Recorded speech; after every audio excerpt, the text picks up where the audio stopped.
Welcome, everybody. Thank you for coming. I'm hoping everything is working. It appears to be. I'm sorry I'm later than I intended to be. I just didn't get to sleep until about 5:30 this morning because of the baby. So, yeah. I had to sleep a little bit longer, and I still haven't had any sleep, really. I'm still going on... Wait. Really, it was like 5:45 before I set my phone down. So... maybe 6, 7, 8, 9. So 4.5 hours. Yeah, I got 4.5 hours last night. And I'm really, really fucking tired. Not ideal. Anyway, I wanted to watch Flashpoint. Give me a second here. Briefcase is giving me trouble. I downloaded... all legal, like, obviously. I wouldn't do something, illegal. Like, download videos illegally. That would be wrong. But I downloaded it all legal, like, yeah, legal. And where the hell did it go?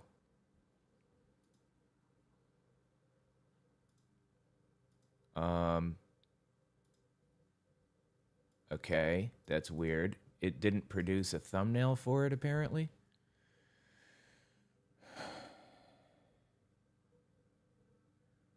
Okay, that's really weird. It's not listed anywhere.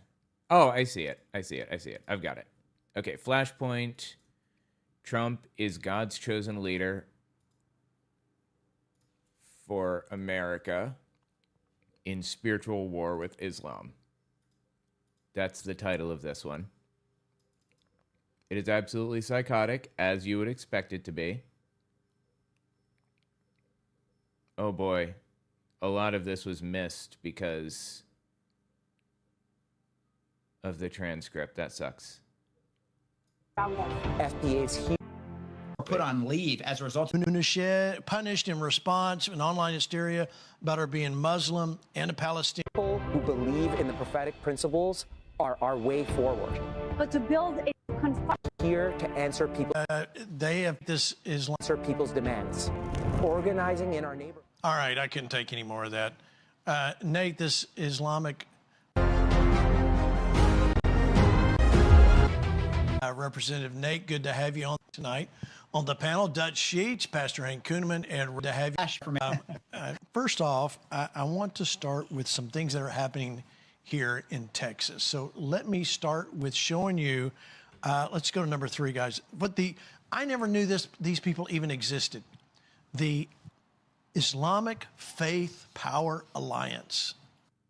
Okay, it's about to be really, really psychotic, isn't it? Not good. You know what? Let me actually do this the right way. I'm going to do this the right way. I should have done this the right way the first time. Let me just find where this starts. This starts at...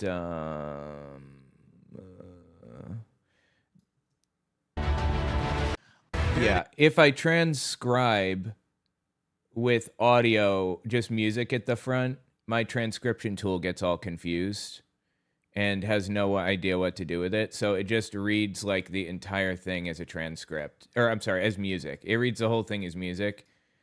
So I'm going to delete it. I'm going to re-download it. But I'm going to add the feature at the start that I just added, which is set trim point. 5 minutes and 43 seconds. Set trim. So now it's going to download the video, trim that first 5 minutes off, then transcribe so that it doesn't have that problem anymore. Also, I am in the middle of recording The Mysterious Stranger. I've modernized the book, and I wanted to read a bit of it. So I was thinking about reading 2 chapters today, so you guys can hear it, and I can record part of it. Hold on, let me just see here. Make sure this is the right version. Yes. No, this is not the right version.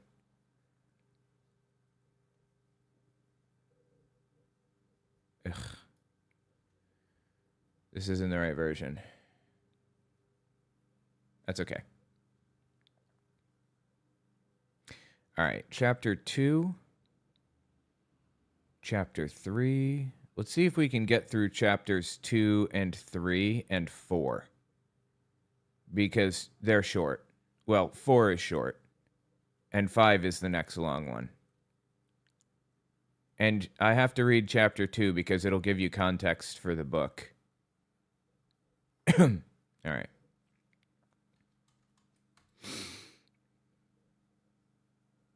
Hold on, let me just look through here. Chapter 3, Stranger. Yeah. Let's read chapter 2, or at least part of chapter 2.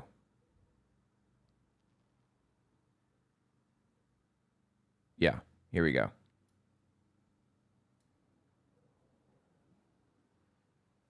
Good. All right, let's read from here.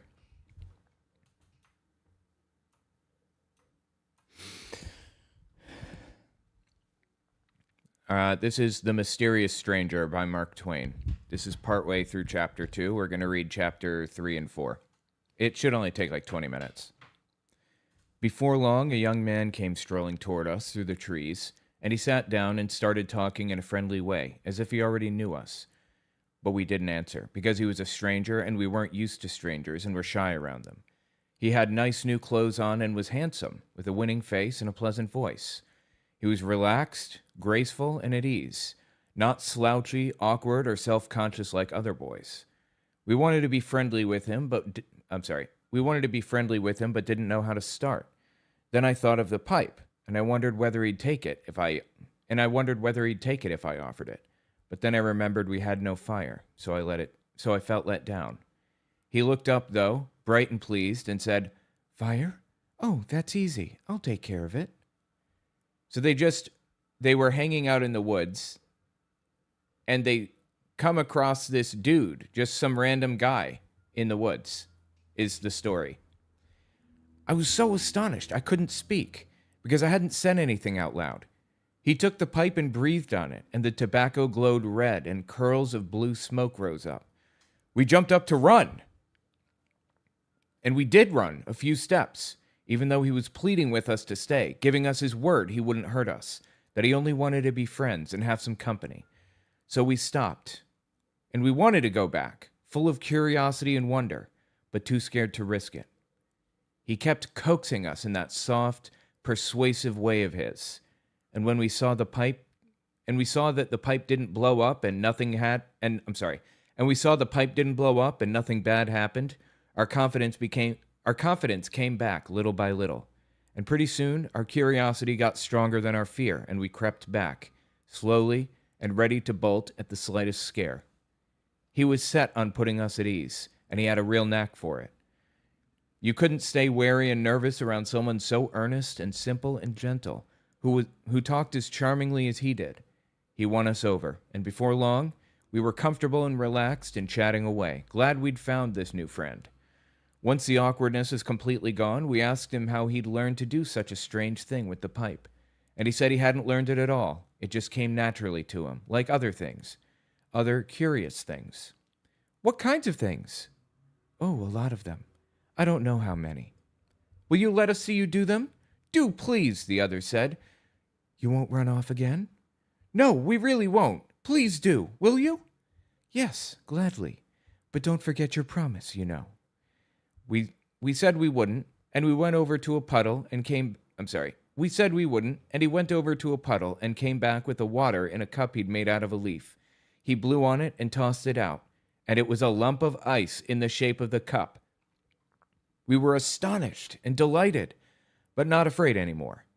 We were very glad to be there and asked him to keep going. And he did. He said he'd give us any kind of fruit we wanted, whether it was in season or not. We all spoke at once. Orange, apple, grapes. They're in your pockets, he said. And it was true. And they were the best kind, too. We ate them and wished we had more, though none of us said so out loud. You'll find more where those came from, he said, and anything else your appetites call for. And you don't even need to name what you want. As long as I'm with you, You only have to wish for it, and there it is. And he was right. There was never anything so wonderful and so fascinating. Bread, cakes, sweets, nuts, whatever you wanted, there it was. He ate nothing himself, but sat and chatted and did one curious thing after another to entertain us. He made a tiny toy squirrel out of clay, and it ran up a tree, sat on a branch overhead and barked down at us. Then he made a dog not much bigger than a mouse, and it treed the squirrel and danced around the trunk, excited and barking, as alive as any dog could be. It chased the squirrel from tree to tree and followed it until both were out of sight in the forest. He made birds out of clay and set them loose, and they flew off singing. Finally, I worked up the nerve to ask him to tell us who he was. An angel, he said, perfectly simply, and set another bird free and clapped his hands and made it fly away. A kind of awe came over us when we heard him say that, and we were afraid again. But he told us not to be troubled. There was no reason to be afraid of an angel, and he liked us anyway. He went on chatting as simply and naturally as ever, and while he talked, he made a crowd of little men and women the size of your finger, and they set to work busily and cleared a leveled-off patch of grass a couple yards square and started building a clever little castle on it. The women mixed the mortar and carried it up the scaffolding in pails on their heads, exactly the way our workmen... God, that's a confusing sentence. Exactly the way our workmen have always done it. The men laid the courses of stone, 500 of these little people swarming briskly around, working and wiping the sweat off their faces as natural as life. We got so absorbed in watching those 500 little people make the castle grow step by step and course by course, taking shape and form, that the awe soon wore off, and we felt comfortable and at home again. We asked if we could make some people too, and he said yes. Told Seppi to make some cannon for the walls, told Niklaus to make some halberdiers with breastplates, shin guards, and helmets, and told me to make some cavalry with horses. As he handed out these jobs, he called us by our names, but never said how he knew them. Then Seppi asked him his own name, and he said calmly, Satan, and held out a wood chip and caught a little woman on it who was falling from the scaffolding, set her back down where she belonged, and said, She's a fool to step backward like that and not watch what she's doing. That name caught us off guard, and our work dropped out of our hands and broke to pieces. A cannon, a halberdier, and a horse. Satan laughed and asked what was wrong. I said, Nothing. It only seems like a strange name for an angel. He asked why. Because it's his name, you know. Yes, he's my uncle. He said it calmly, but it took our breath away for a moment and set our hearts pounding. He didn't seem to notice, though, and mended our halberdiers and the rest with a touch, handing them back finished, and said, Don't you remember? He was an angel himself once. Yes, that's true, said Seppi. I didn't think of that. Before the fall he was blameless. Yes, said Niklaus, he was without sin. It's a good family, ours, said Satan. There isn't a better one. He's the only member of it who ever sinned. I could never make anyone understand how thrilling it all was. You know that kind of shiver that ripples through you when you're seeing something so strange and enchanting and wonderful that it's almost as frightening... that it's almost a frightening joy just to be alive and looking at it? And you know how you stare. Your lips go dry, and your breath becomes short, but you wouldn't be anywhere else in the world. I was dying to ask one question. I had it right on the tip of my tongue and could hardly hold it back, but I was embarrassed to. It might be rude. Satan set down an ox he'd been making, smiled up at me, and said, It wouldn't be rude, and I'd forgive you even if it were. Have I seen him? Millions of times. From the time I was a little child, 1,000 years old, I was a second favorite among the nursery angels of our own blood and lineage. To put it in human terms, yes, from then to the fall, 8,000 years, measured the way you count time. 8,000! Yes. He turned to Seppi and went on, as if answering something Seppi was thinking. Why, of course, I look like a boy. That's what I am. With us, what you call time is a roomy thing.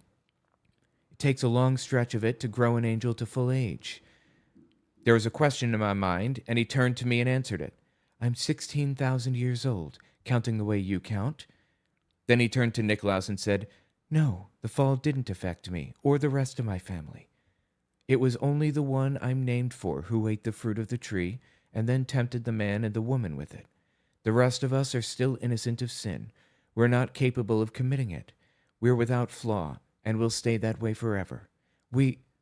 Two of the little workmen were quarreling, and in tiny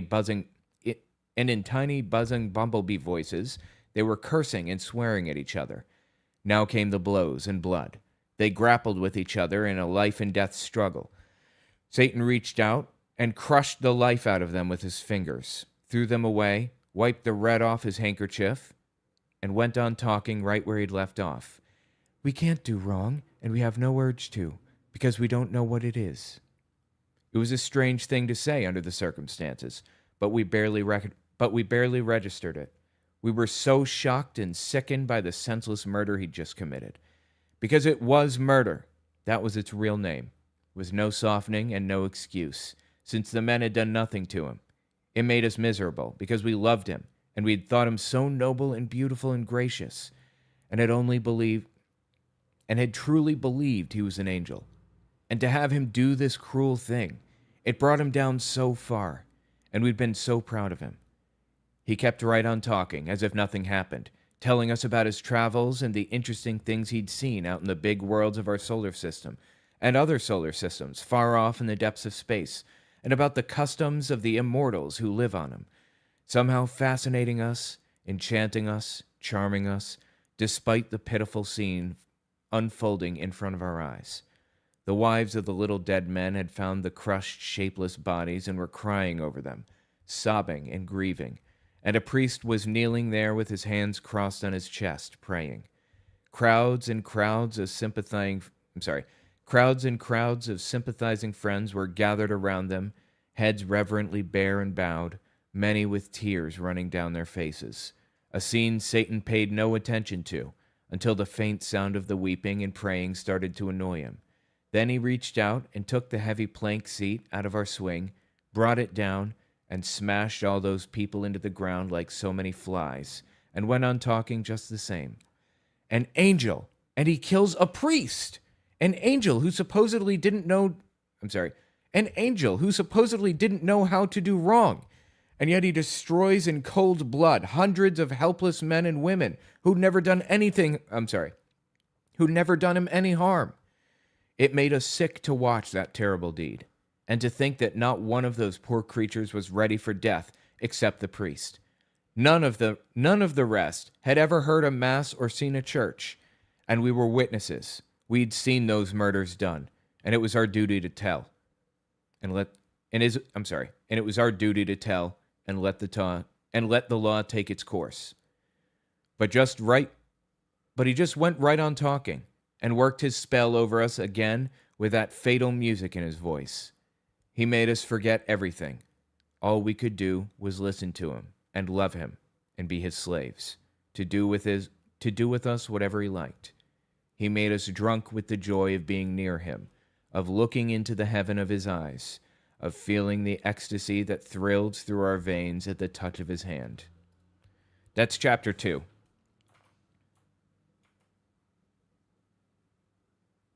Now I want to hit chapter 3, and chapter 4 is a total of like 3 paragraphs, so we'll hit that one too.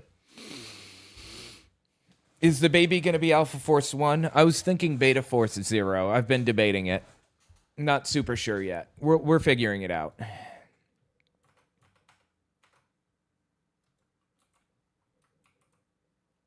Robert Bloch. Wait. Wasn't that Hitler's doctor? I feel like that was Hitler's doctor's name. His mom's doctor when she got cancer and he was little. What was Hitler's mom's family doctor's name? Edward Bloch. I'm sorry, it was Edward Bloch. My mistake. Not Robert Bloch. Edward Bloch.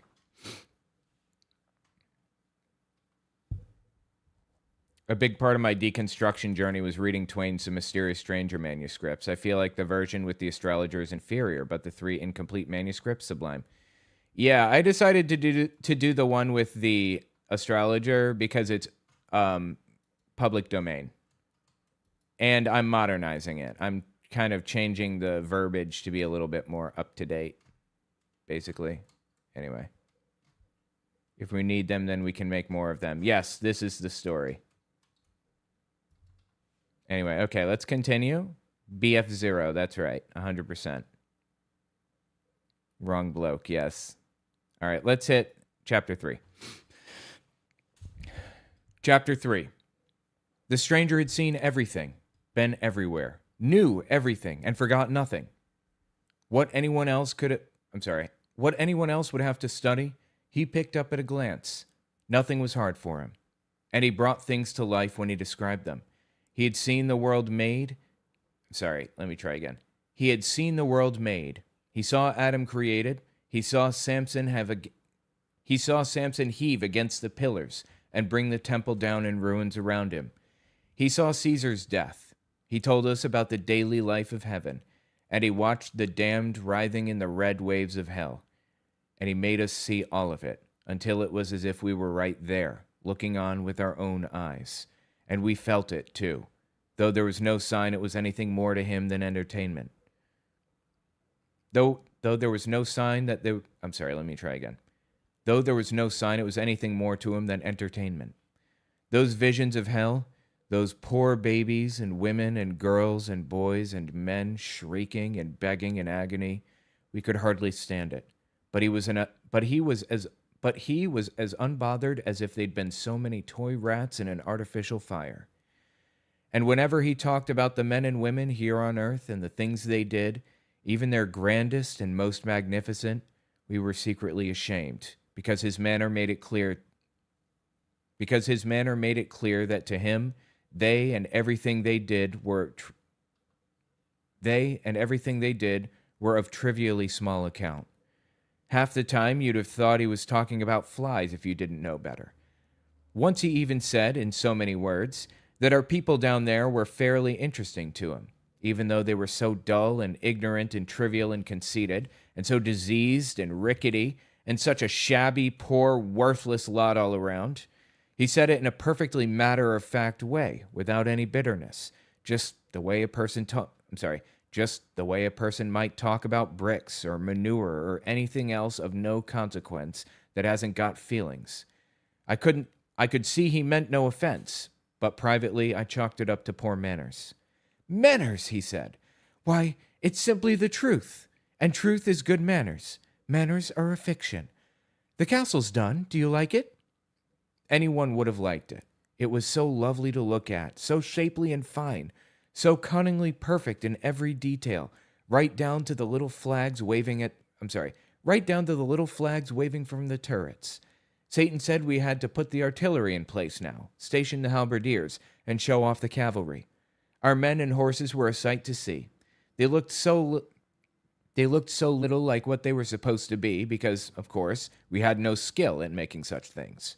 Satan said they were the worst he'd ever seen, and when he touched them and brought them to life, the way they acted was just ridiculous, on account of their legs not being the same length. They reeled and sprawled around like they were drunk, putting everyone near them in danger, and finally toppled over and lay there helpless and kicking. It made us all laugh, though it was a shameful sight. The guns were loaded with dirt to fire a salute, but they were so crooked and badly made that they all burst when they went off, killing some of the gunners and crippling the rest.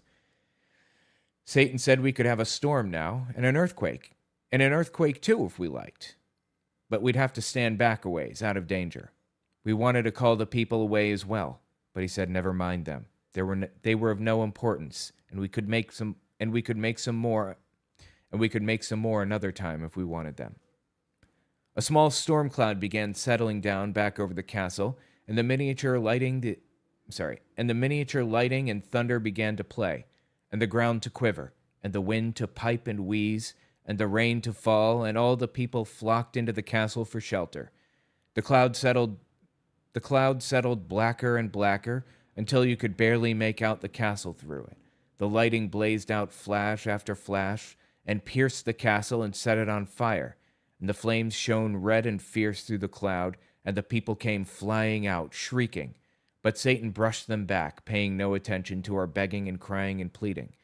And in the middle of the howling wind and the volleying thunder, the magazine blew up, the earthquake split the ground wide open, and the castle's wreck and ruin tumbled into the chasm, which swallowed it from sight and closed over it. With every bit of that innocent life, not one of the 500 poor creatures escaping.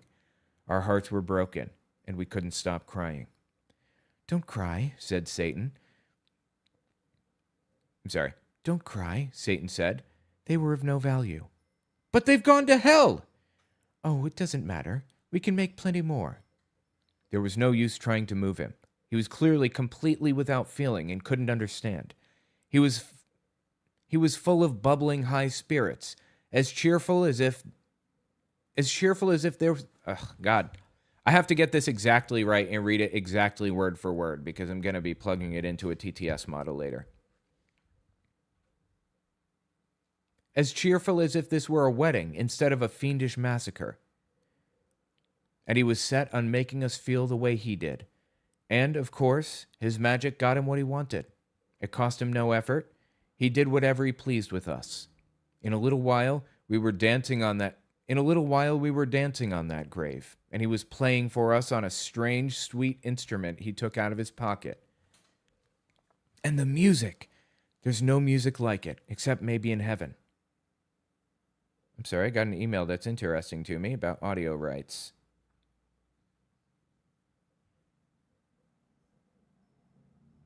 Fuck. So they don't hold you.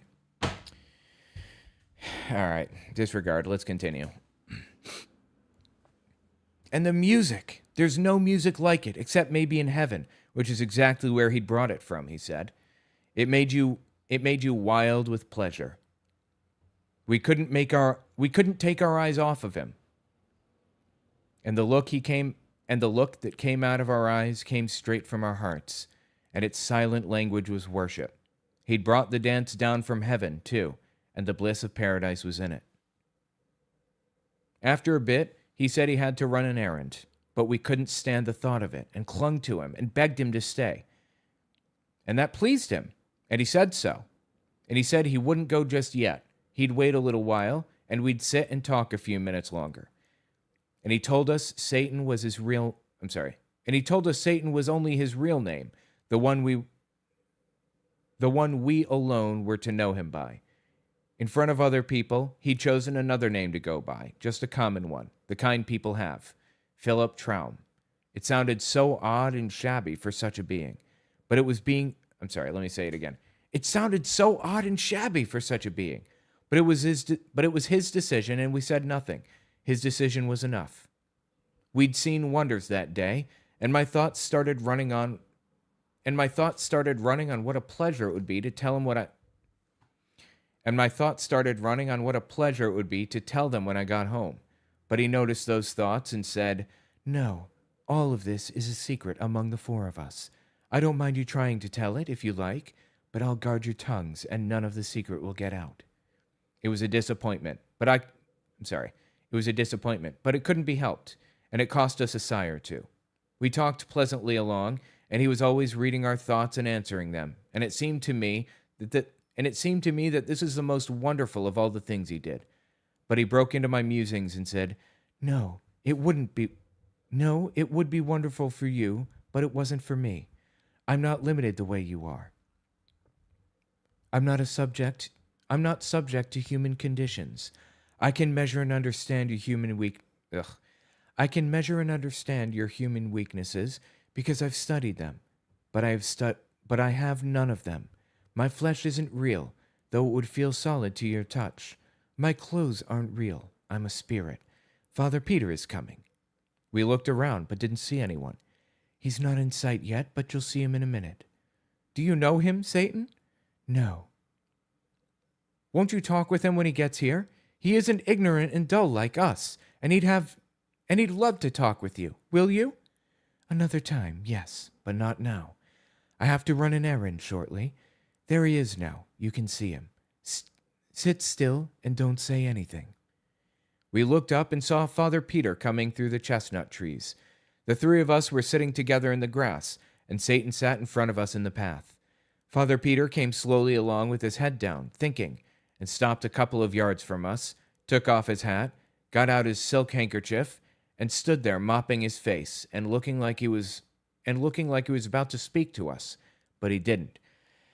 After a moment, he muttered, "I can't think of what brought me here. It feels like I was in my study a minute ago, but I suppose I've been drifting along in a daydream for an hour. I'm sorry, wait, where was I? I lost my spot. But I suppose I've been drifting along in a daydream for an hour and come all this way without noticing. I'm not myself in these troubled days." Then he went on mumbling along to himself and talked straight through Satan, exactly as if nothing were there. It made us catch our breath when we saw it.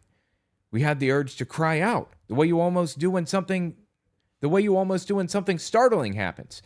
But something mysteriously held us back, and we stayed quiet, just breathing fast. Then the trees hid Father Peter. Then the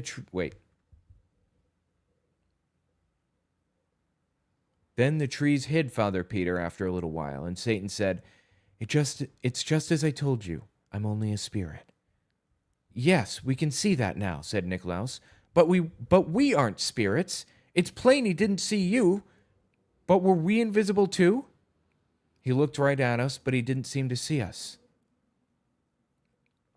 "No, none of us was visible to him, because I wished it so. It seemed almost too good to be true that we were actually seeing these romantic, wonderful things, and that it wasn't a dream. And here we sat, looking just like anybody, so natural and simple and charming, chatting along the same as ever. And there he sat, looking just like anybody, so natural and simple and charming, chatting along the same as ever. And, words can't make you understand what we felt. It was an ecstasy. And an ecstasy is a thing that won't go into words. It feels like music, and you can't describe music so that another person gets the feeling of it. He was back in the old ages again, making them live before us. He had seen so much. It was a wonder just to look at him and try to imagine how it must feel to have all that experience behind you. But it made you feel sorrowfully trivial, the creature of a single day, and such a short, paltry day at that. And he didn't say anything to prop up your drooping pride. No, not a word. He always spoke of men in the same old indifferent way, just the way you'd speak of bricks and manure piles and such things. You could see they were of no consequence to him, one way or the other. He didn't mean to hurt us. You could see that. But just as we don't mean to insult a brick when we run it down, a brick's feelings are nothing to us. Let me try that again. Just as we don't mean to insult a brick when we run it down. A brick's feelings are nothing to us. It never even occurs to us to wonder whether it has any. Once when he was lumping the most illustrious kings and conquerors and poets and prophets and pirates and beggars all together, just one brick pile, I was shamed into putting into word for mankind, and asked him why he made such a difference between men and himself. He had to wrestle with it a moment. He didn't seem to understand how I could ask such a strange question. Then he said, "The difference between man and me, the difference between a mortal and an immortal, between a cloud and a spirit." He picked up a woodlouse creeping along a piece of bark. What is the difference between Caesar and this?" I said, "You can't compare things like..." Let me try again. I said, "You can't compare things that by their nature and by their distance between them aren't comparable." "You've answered your own question," he said. "Let me expand it. Man is made of dirt. I saw him made. I am not made of dirt. Man is a museum of diseases, a home of impurities. He comes today and is gone tomorrow. He begins as dirt and departs as stench. I am of the atrocity and the imperishables, and man has the moral sense. You understand? He has the moral sense. That alone would seem to be the difference between us. That alone would seem to be difference enough between us. He stopped there, as if he settled the matter. I was sorry, because at the time I had only a dim idea of what the moral sense was. I only knew we were proud of having it. And when he talked like that about it, it stung. And it felt the way a girl feels who think, God, I'm sorry, my mind is just shot, probably because I'm tired.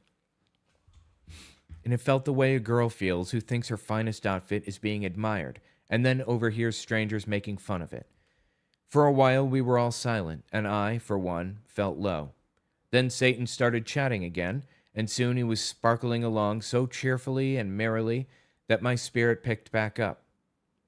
He told me some very clever things that He told some very clever things that put us in a gale of laughter. And when he got to the part about Samson trying the torches to the fox's tails, I'm sorry, let me try again. This is confusing. And when he got to the part about Samson tying the torches to the fox's tails and turning them loose in the Philistines' corn, with Samson sitting up on the fence, slapping his thighs and laughing till the tears ran down his cheeks, until he lost his balance and fell off the fence, the memory of that picture set him laughing too. We had the loveliest, happiest time. After a while, he said, I'm going on my errand now. Don't, we all said. Don't go. Stay with us. You won't come back. Yes, I will. I give you my word. When? Tonight? Tell us when. It won't be long. You'll see. We like you. And I like you. And to prove it, I'll show you something amazing. Usually when I go, I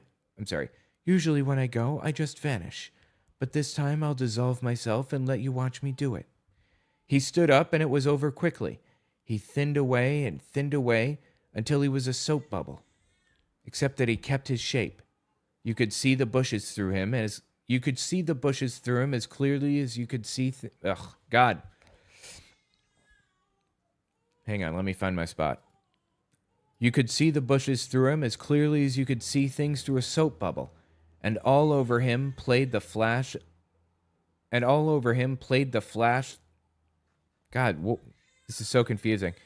And all over him played and flashed the delicate, shifting colors of a bubble.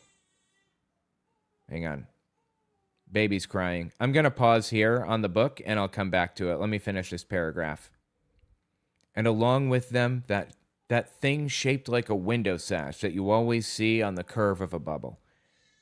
You've seen a bubble hit the carpet and bounce along 2 or 3 times lightly before it bursts. He did that. He sprang, touched the grass, bounced, floated along, touched again, and so on, and then exploded. Puff! And there was nothing where he'd been moments earlier. All right, I'm going to come back to it. It was a strange and beautiful thing to see is where we left off. We'll come back to this. For now, let's watch this video. Because she's losing her mind. Let me find it. Here it is. Shoot, it did not process. Let me run the analysis on it now. I'm Gene Bailey. All right. This is Flashpoint. It's a TV show it's like Trump theology, basically. It's absolutely insane. Let's give this a listen and see what they have to say for themselves. This is why I could never see myself having a child. I think I'd go insane. Probably, if you aren't invested in having a child, yeah, you probably would go insane. This one has been screaming her brains out mindlessly with absolutely no rhyme or reason for literal hours, just screaming. It's called colic, and colic basically means the baby is upset and we have no idea why it's upset. It's an exclusionary condition. Basically, they're not hungry, they don't need to be changed, nothing is wrong, they don't want to be held.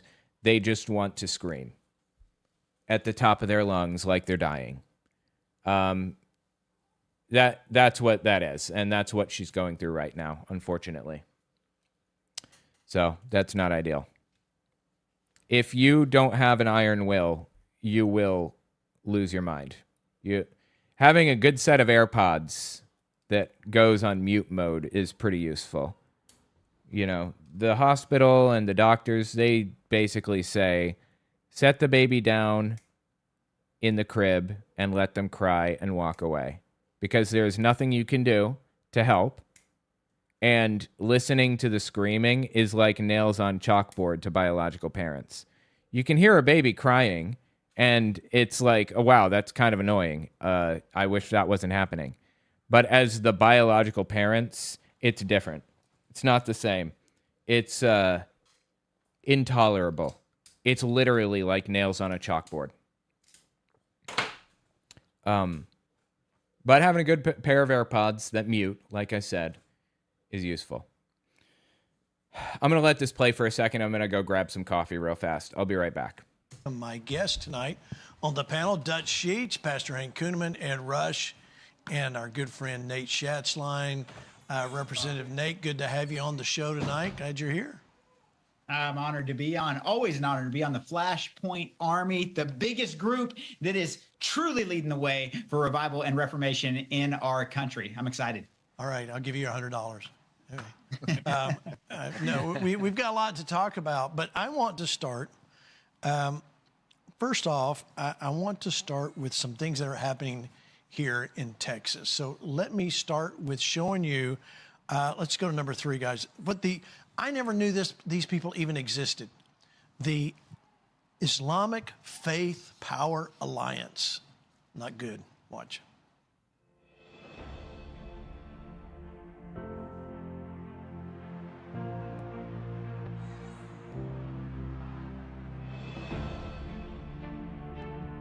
Faith Power Alliance is a movement rooted in faith and powered by people, advancing justice through faith.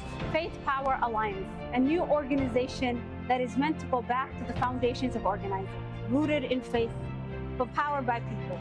Building political power is not easy. What we're hoping to accomplish through this organization is to work together to realize the kind of impact and value that we want to add to the society around us. The point of having a community of faith is not that we will stand back and watch history unfold as passive recipients. The point is that Allah subhanahu wa ta'ala calls us to act, that we will take part in writing history and responding to evil wherever it rises. Okay, coffee is brewing. I'm going to go back out and get some in a minute. All right, let's listen, shall we?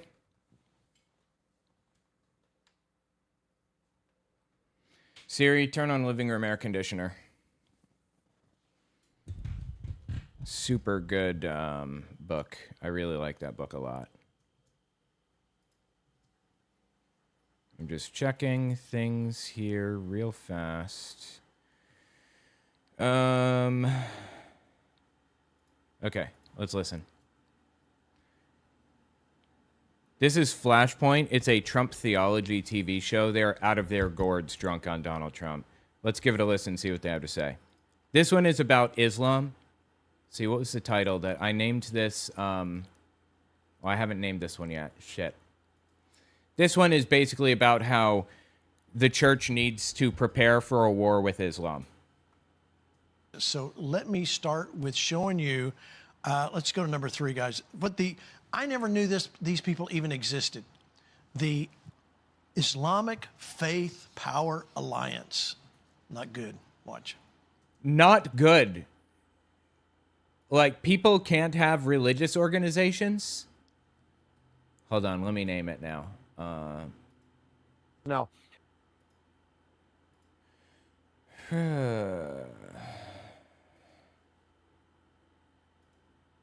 Rename on September 11th.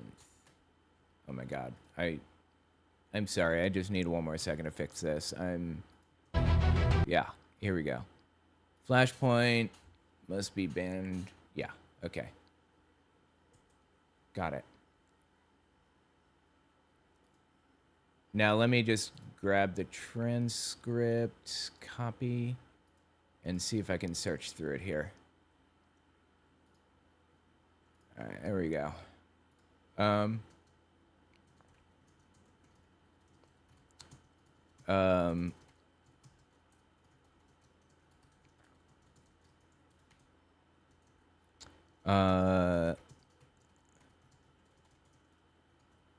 Okay.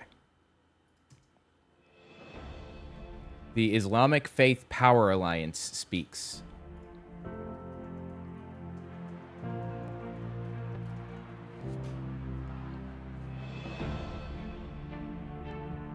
Faith Power Alliance is a movement rooted in faith and powered by people, advancing justice through faith. Faith Power Alliance, a new organization that is meant to go back to the foundations of organizing, rooted in faith, but powered by people, building political... Right? It actually sounds identical to what Flashpoint wants, right? Building faith and people and blah, blah, blah, all the other garbage. This really isn't any different from Flashpoint, is it? It's just the fact that it's not Christian. It's not their denomination of Christianity, right? You know what? Let's play... I basically finished Final Fantasy VII. Let's play something else. What do I want to play here? Been a while since I've played any of these. Could play Link's Awakening. Could play A Link Between Worlds, but I'm not really married to that at the immediate moment. I guess I could play Metroid Dread. That one would be easy. Hang on.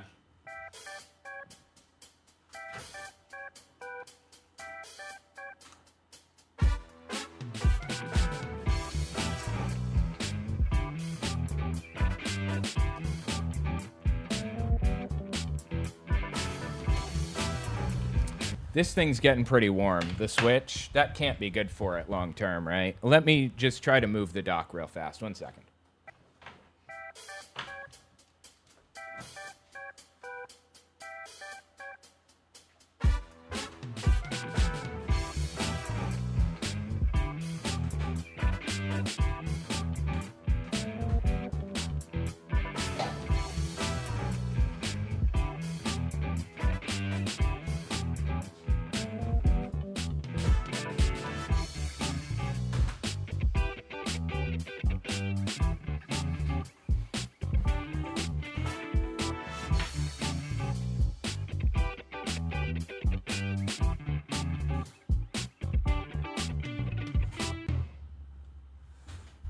Okay.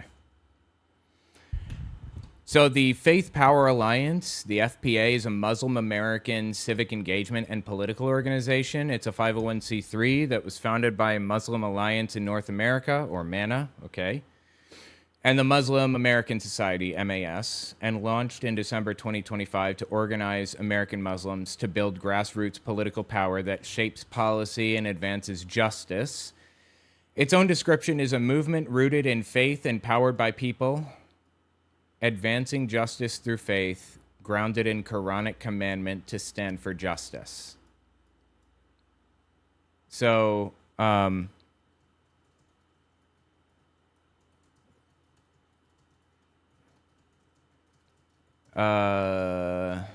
me see.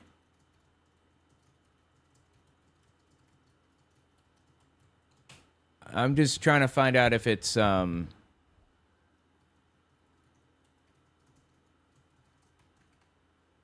me a sec. I'm trying to find out if it. Let's listen to more of it while I read about this. Power is not easy. What we're hoping to accomplish through this organization is to work together to realize the kind of impact and value that we want to add to the society around us. The point of having a community of faith is not that we will stand back and watch history unfold as passive recipients. The point is that Allah subhanahu wa ta'ala calls us to act, that we will take. Okay, their own stated mission is to organize American Muslims to build grassroots political power, blah, blah, blah. It's not radical or theocratic, as far as I can tell. It's only about religious freedom.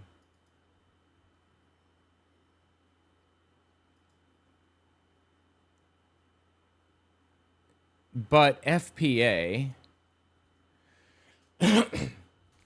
the Faith Power Alliance, FPA,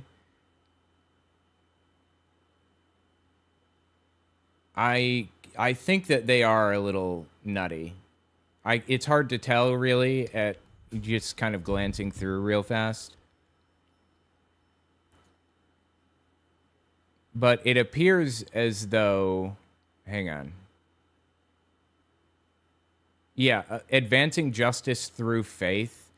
That sounds a little bit like instituting religious expectations, religious law. To me. FPA is new, though. That's what this is, the Faith Power Alliance. So, anyway, yeah, I'm not sure that I really like this group. I'd have to look a little bit more at it. It's possible that they're just fighting for religious freedom, just like me. But anyway, let's continue. I don't need to see their introduction video. Let's just see Flashpoint meltdown over it. People's demands, organizing in our neighborhood. All right, I couldn't take any more of that. Nate, this Islamic Faith Alliance, they have teamed up with CARE, filing a lawsuit about this lady. Let me read it to you. CARE filed a lawsuit on behalf of Principal punished in response to an online hysteria about her being Muslim and a Palestinian. Clearest violation of the First Amendment our organization has seen all year. Great. Okay, fine. They sound like they're fighting the good fight, actually, from what I can tell. It sounds like they're suing for religious freedom, for free speech, and all of that stuff, right? Why is that bad in Jean Bailey's eyes? Is your baby bottle-fed or breastfed? Seems like she's getting too much air when she's feeding. Yeah, we ruled that one out. It's bottle-fed, but partially breast. It's expressed or whatever. It's breast milk.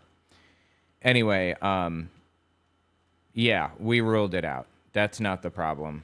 We've ruled out literally everything. Trust me, when you sit there for literal hours straight, usually she's a great baby, but when you sit there for literal hours with her screaming in your ear like like nails on a chalkboard, you rule everything out. Anyway. And they're calling on the school district to realize the unlawful path it's walking down, change course, and return our client to her school. They said that they can't do this to Shema. They can do this to anyone. You know, Nate, they're using our language here. The reason I showed that piece of video, that was... Yeah, your language, your religious language that you got codified into law is available for everyone. Dumbass, you didn't realize that? That didn't cross your mind? That, like, if you try to create a standard in law, it applies to everybody, not just you? Looks like something you would have seen any, campaign video from someone from here. And this is what we're dealing with, and it's happening tonight. Yeah, you're right. I think this is one of those issues where we have to start being honest about it. Oh, my God. I know this guy. Nate Schatzline. Wait a minute. What a terrible name. I know this guy. I have had the privilege. America is a Christian. Oh, my God, dude. I know him. This is so disturbing. Okay. Here, check this clip out from him. When you look at a Muslim who is currently elected in the United States of America, Ilhan Omar is a great example. Openly Muslim. And she will actively vote for pro-abortion policies. However, she herself... Okay, no. She doesn't vote for pro-abortion policies. In fact, I would argue nobody in the United States votes for pro-abortion policies. They vote for pro-choice policies. It's your choice to do these things if you want to, because it's none of the government's business what you're up to in your personal life. It's not the government's business whether you can afford a kid right now or not, or whether you feel that you can afford a kid, whether you can afford the time of raising a kid. It's none of the government's business, right? That's a pro-choice position, not a pro-abortion position. Nobody is pro-abortion, except for me. I am, actually. People just want others to make the choice. I'm pro-abortion because I feel like it needs to be destigmatized, as opposed to just being pro-choice. There's nothing bad about abortion. Nothing. Only upsides if you're not ready for it. Will never have an abortion. And the I'm sorry, step back here. policies. However, she herself will never have an abortion. Yeah, dumbass, you've just discovered the pro-choice position. Good fucking job. We got a smart one over here, don't we? And the reason is because she's never going to kill a Muslim child, but she definitely wants Christians and infidels, Jews, to kill their Oh, fucking please, dude. children. We look at, these Muslims that are elected to office, like the one that I debated yesterday at SMU. And we see this, and it's so interesting. They will continuously advocate for social welfare programs that take away from the taxpayer and replace God with government and local church with government. And you wonder, it's like, what? Okay, are you advocating for Muslims to take part in these programs? Of course not. This is why their mosques and their Islamic communities take care of their communities. So what they're advocating for is not that Muslims would join social welfare programs. What they're advocating for is that Christians, Jews, infidels would join those social welfare programs. And then in 50 to 100 years, maybe sooner, when Islam rules as the prime law of the land, and we see things like the Ten Commandments and our biblical foundation thrown out the window, then Christians and Jews are in complete submission to the Muslims in power because they control our social welfare programs. What? I don't even understand the logic behind this complaint. That was such a ridiculous mess, dude. Oh my God. What the fuck was he even saying just now? That shit was wild. Anyway, he is a state representative for Texas. State representative, Nate Schatzline. I have other videos from him, but you get the idea. Let me go grab my coffee real fast. I should be done brewing. I'm going to let this play, put in a marker. Oh, hang on. We are at 3:32:50. Oh, it loaded. Nice. It lazy loaded. I wasn't sure if that would work or not, but it did. Beautiful.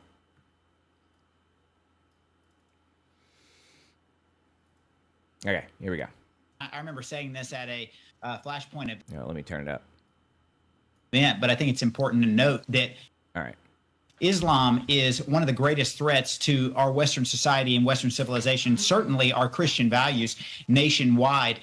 So CARE, this specific group that is targeting, our quote unquote First Amendment rights. The irony of that is that Islam doesn't believe in your First Amendment right. Islam doesn't believe in the Constitution. Islam wants to supersede those in order to implement Sharia law. And here's what I would say. Number one, this woman was not fired or put on leave as a result of being quote unquote Palestinian.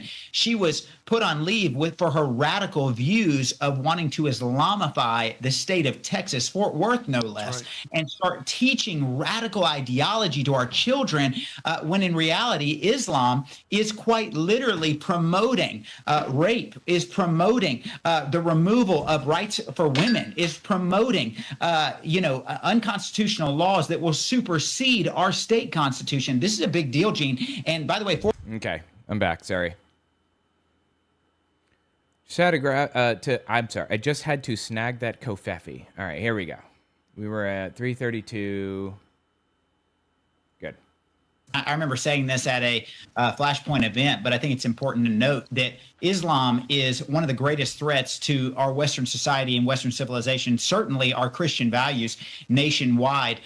So CARE, this specific group that is targeting, our quote unquote First Amendment rights. The irony of that is that Islam doesn't believe in your First Amendment right. Islam doesn't believe in the Constitution. Islam wants to supersede those. Well, as a minority group in the United States, Muslims have a tendency to side with minority communities since Christianity is the majority group right now. Like, they're in power, they're in control. Even though they're not an actual majority, they have control in the U.S. So, anyway, Muslims in the Middle East, out of their gourds. Evil, just disgusting, theocratic governments, the whole nine. Muslims in the United States, almost entirely fighting for civil rights. Regarding CARE, day to day, it does what the ACLU does for Muslims. Discrimination lawsuits, anti-bias reports, civil rights complaints. There's nothing radical or insane about them. I'm just reading here. CARE was named an unindicted co-conspirator in the 2007-2008 Holy Land Foundation terror financing trial, a Hamas funding case. Interesting. Unindicted co-conspirator means the government listed them but never charged them. A label civil liberties groups, including non-Muslim ones, criticized as legally improper since it smears without due process. The UAE designated CARE a terrorist org in 2014, but that's the UAE, obviously. There is apparently citable controversy in CARE's past that critics legitimately point to, but they're just the ACLU for Muslims. That's it. They just make sure that people get a fair shake, that they're not being, that their civil rights are not being trampled on and things like that. That's it. And honestly, knowing what we know about Israel today, the fact that CARE was like, quote unquote, an unindicted co-conspirator for Hamas funding. I don't want anyone funding Hamas. Hamas evil. Okay, Hamas bad. But knowing how absolutely out of their gourds people were at the time on Israel and how they are today on Israel, I'm a little more suspicious of that claim about CARE. In order to implement Sharia law. And here's what I would say. Number one, this woman was not fired or put on leave as a result of being, quote unquote, Palestinian. She was put on leave for her radical views of wanting to Islamify the state of Texas. Fort Worth. No, please. Wait a minute. I'm sorry. One more time. Her radical view, quote unquote, Palestinian. She was put on leave for her radical views. She was put on leave for her radical views, her opinion. We're not allowed to have opinion anymore. And also the opinion that he just cited wasn't radical. Of wanting to Islamify the state of Texas. I mean, it's not real. That's fabricated, fictitious garbage. Nobody is trying to Islamify Texas. Get fucking help. Worth, no less, right. And start teaching radical ideology to our children when in reality Islam is quite literally promoting rape, is promoting the removal of rights for women, is promoting suddenly he cares about women's rights, right? Okay, got it. Unconstitutional laws that will supersede our state constitution. This is a big deal, Gene. And by the way, Fort Worth ISD, nobody is doing that. It's completely fabricated. Said this very often. They got this one right, and I think it's ironic that they want to talk about First Amendment when they don't even believe in our First Amendment rights. No, they don't. It's crazy. Let me show you. They don't believe in First Amendment rights? Well, I'm sorry. Like, whether you think they do or not, you have to abide by our First Amendment and make sure that people are protected by the First Amendment as a state representative. They're trying to get this petition signed. Sign this letter. We demand reinstate Shema Al-Zubi to the Western Hills High School. Terminate the investigation into her social media activity. It's just what Nate just said. Now they need about 50,000 signatures. Oh my God, dude. They organized a signature drive, is that what you would call it, to try to get nutcases to sign on to this radical Islamist. Blah, blah, blah, blah.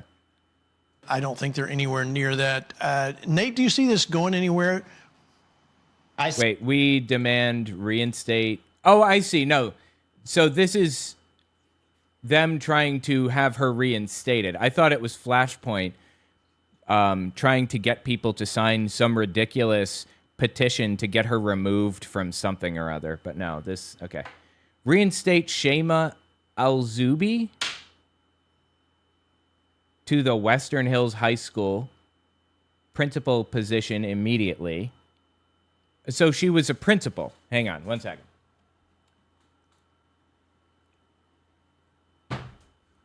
Hang on.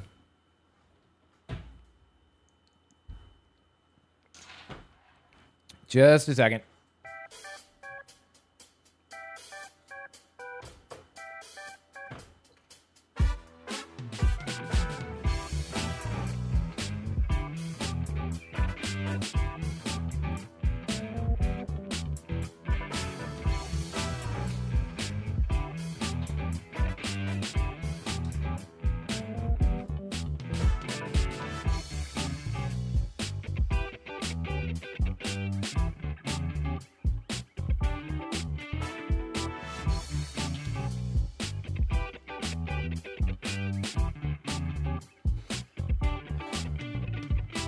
Okay, Shema Al-Zubi, who they're talking about, Palestinian-American Muslim educator, 13 years at Fort Worth ISD, started as a chemistry science teacher, became assistant principal, then in May 2026 was promoted a principal of Western Hills High School.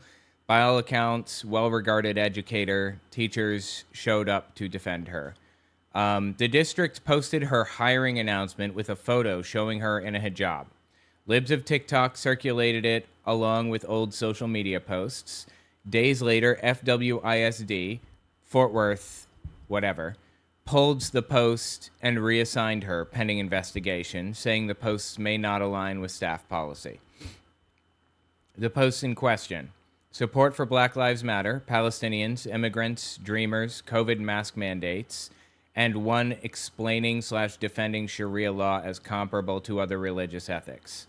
Also, a Chili's kids coloring contest drawing that said Jerusalem is the capital of Palestine.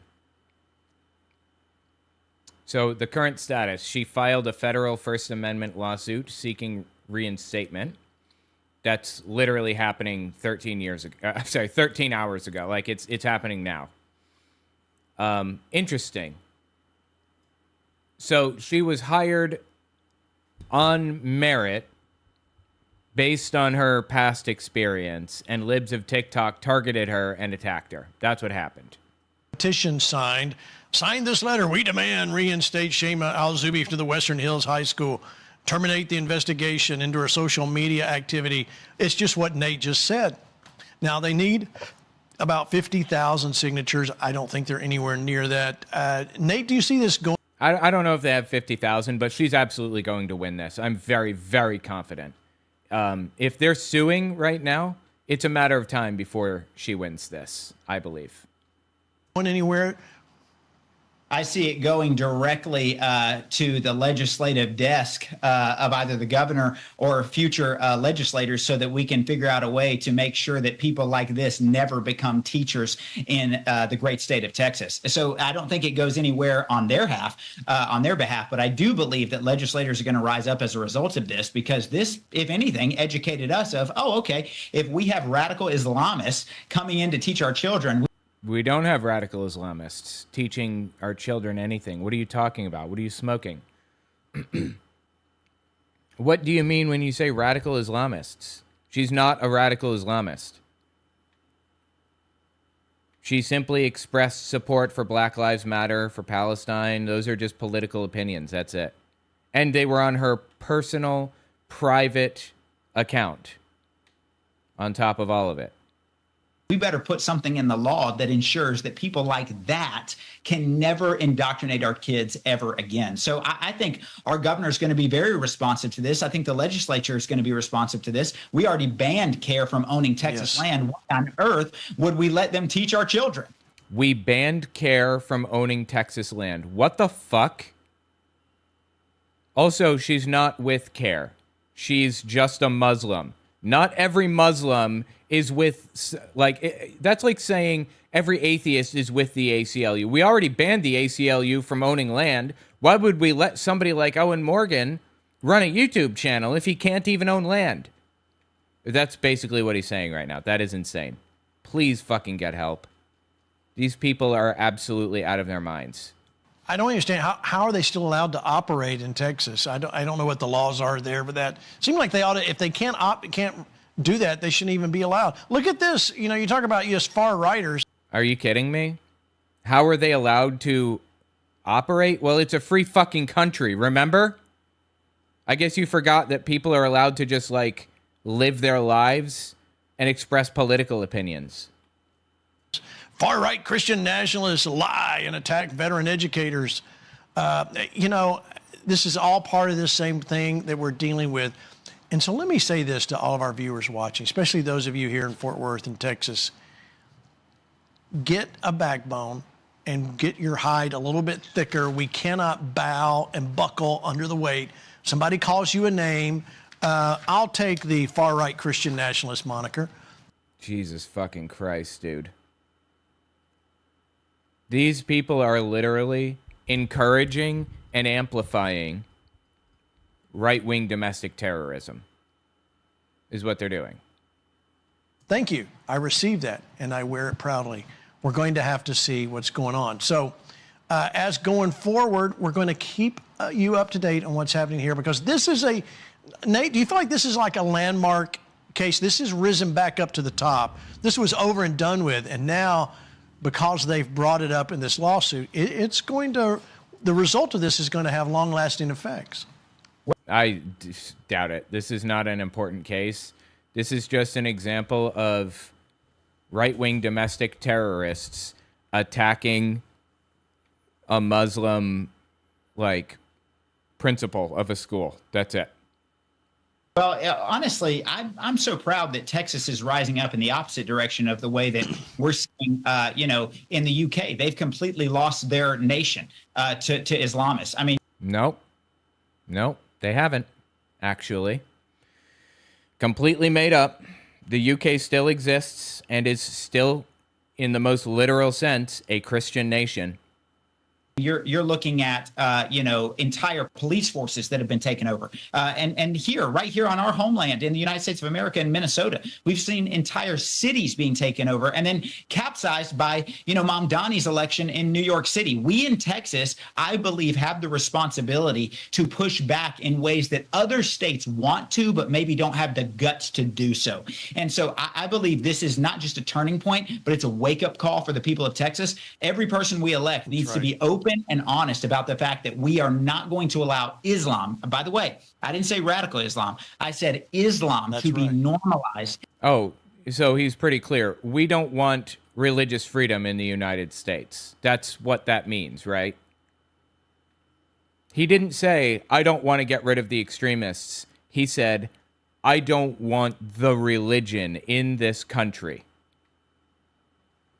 In the state of Texas. The war is today. The battle starts now, and it should have started a long time ago. That's right, and we have to hold their feet to the fire with what they win on. A lot of times we just get them in there, then forget about it and don't pay attention, and we've got to make sure we hold their feet to the fire and keep them doing exactly what they need to do. All right, President Trump, let's talk about Iran and the agreement. Here's the latest. Here's what he said today about the agreement. As you know, we just achieved a historic peace agreement with... Wait, didn't this, like, fall apart nearly instantly? Let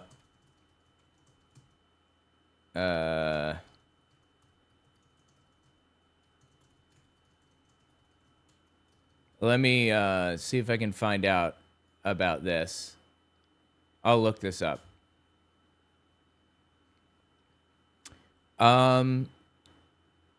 It's not a full peace deal, apparently. This is the latest info that we have currently. A Memorandum of Understanding, an MOU, signed June 17th and established a 60-day extension of the ceasefire to negotiate the final terms of a deal. It's an interim agreement to keep talking, not a finished settlement. The MOU did not resolve several critical issues that must still be worked out in another round of negotiations. It hasn't collapsed, but it's on the verge, apparently. Talks between the U.S. and Iran were called off Friday after intense fighting between Israel and Hezbollah in southern Lebanon, raising questions about the initial agreement. The technical talks in Switzerland got postponed. Iran says the deal requires Israeli forces to leave Lebanon and that any continued occupation will be regarded as a violation of the memorandum. Meanwhile, Israeli officials said troops would remain in Lebanon, with one minister saying Trump's agreement does not bind us.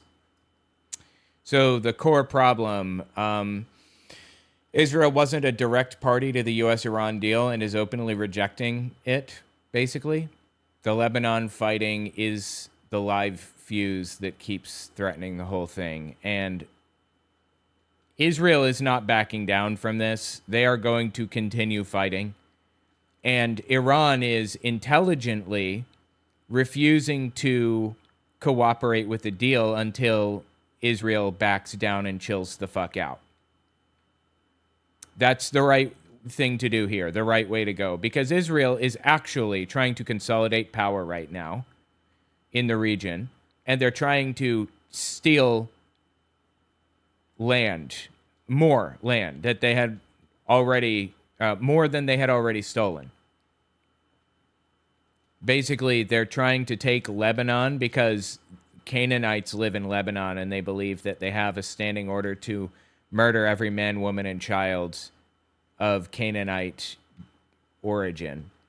And they are trying to build the Greater Israel Project, which is to own Egypt, to own Jordan, to own Lebanon and Syria and all those other areas. That's what Israel is trying to do right now. And they're not going to stop until they do. This is worst case scenario right now for the United States. It's just a complete train wreck of a mess. The whole thing is a complete mess. And it's all thanks to Donald Trump. Iran to end the conflict in the Strait of Hormuz. And by the way, yesterday, 19 million barrels of oil flowed out of the Strait of Hormuz, a very beautiful place. That's almost nothing compared to what it was doing before. That's the most oil in the history of the Strait. No, it's not even close. It is a very small amount of oil compared to what they used to export. It's just complete nonsense. It's never been you've never seen anything like that.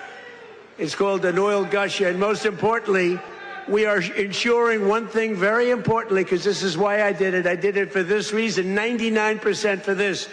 Iran will never have a nuclear weapon, and they've agreed to that. They did not agree to that. That's completely made up.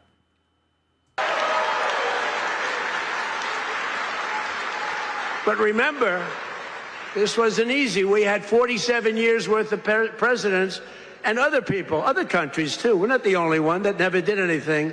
They were the bully of the Middle East. And now we're leaving Iran with no Navy, no Air Force. That's just a flat-out, bald-faced fucking lie. They do have a Navy. They do have an Air Force.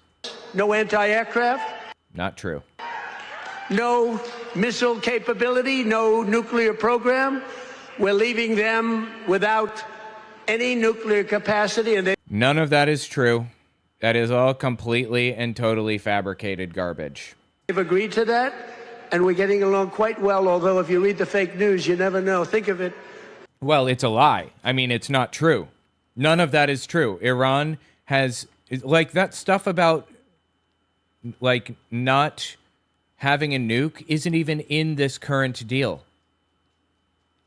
This deal is basically just a deal that says we're going to keep talking about it. That's it. This is completely made up. All of this is completely fabricated. The fake news, they have no army, they have no navy, they have no air force, they have no anti-aircraft. We can fly over Tehran just at will. Nobody going to do anything to us. And then I read the fake news that they're doing quite well. They're not doing quite well.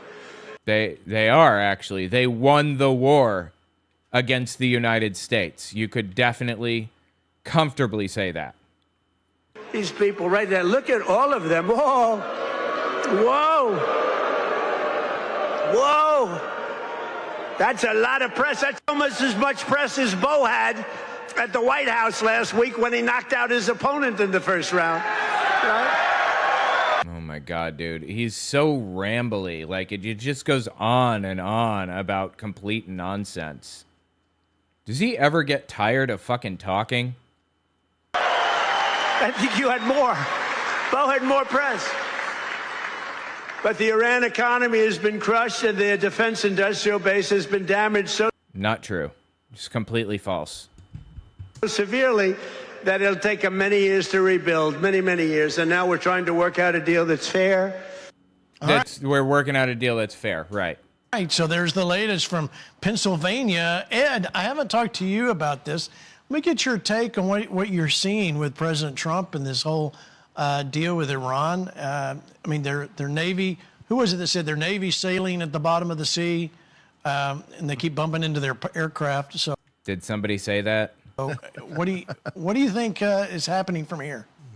Yeah, I mean, first things first, like, I think it's important to just say that... But who the fuck is this dude? Ed Rush? GodTalks.com?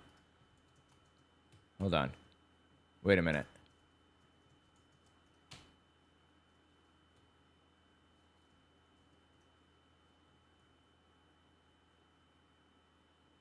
Hold on. Former Marine Corps F/A-18 fighter pilot turned author and speaker, wrote a book called GodTalks.com. Let's see. Here's the promise of the God Talks book in 28 words. You're going to learn how to ask God questions. You're going to get answers. And then you're going to use those answers to recode your life for success. I bet. Actually, I just remembered. Last night I ran... Let's see how this book sounds. I ran TTS on it last night. Let's see here. How does it sound? A note on this edition. What you're reading, The Mysterious Stranger, is the strangest thing Mark Twain ever wrote, and one of the last. You worked at it on and off through the final decade of his life. Roughly 1897 to 1908. In the years after he had lost much of his fortune to bad investments and buried his eldest daughter, Susie, and then his wife, Olivia. When the wit is still here, sharp as ever, but it went cold. Well, it sounds like I dealt with the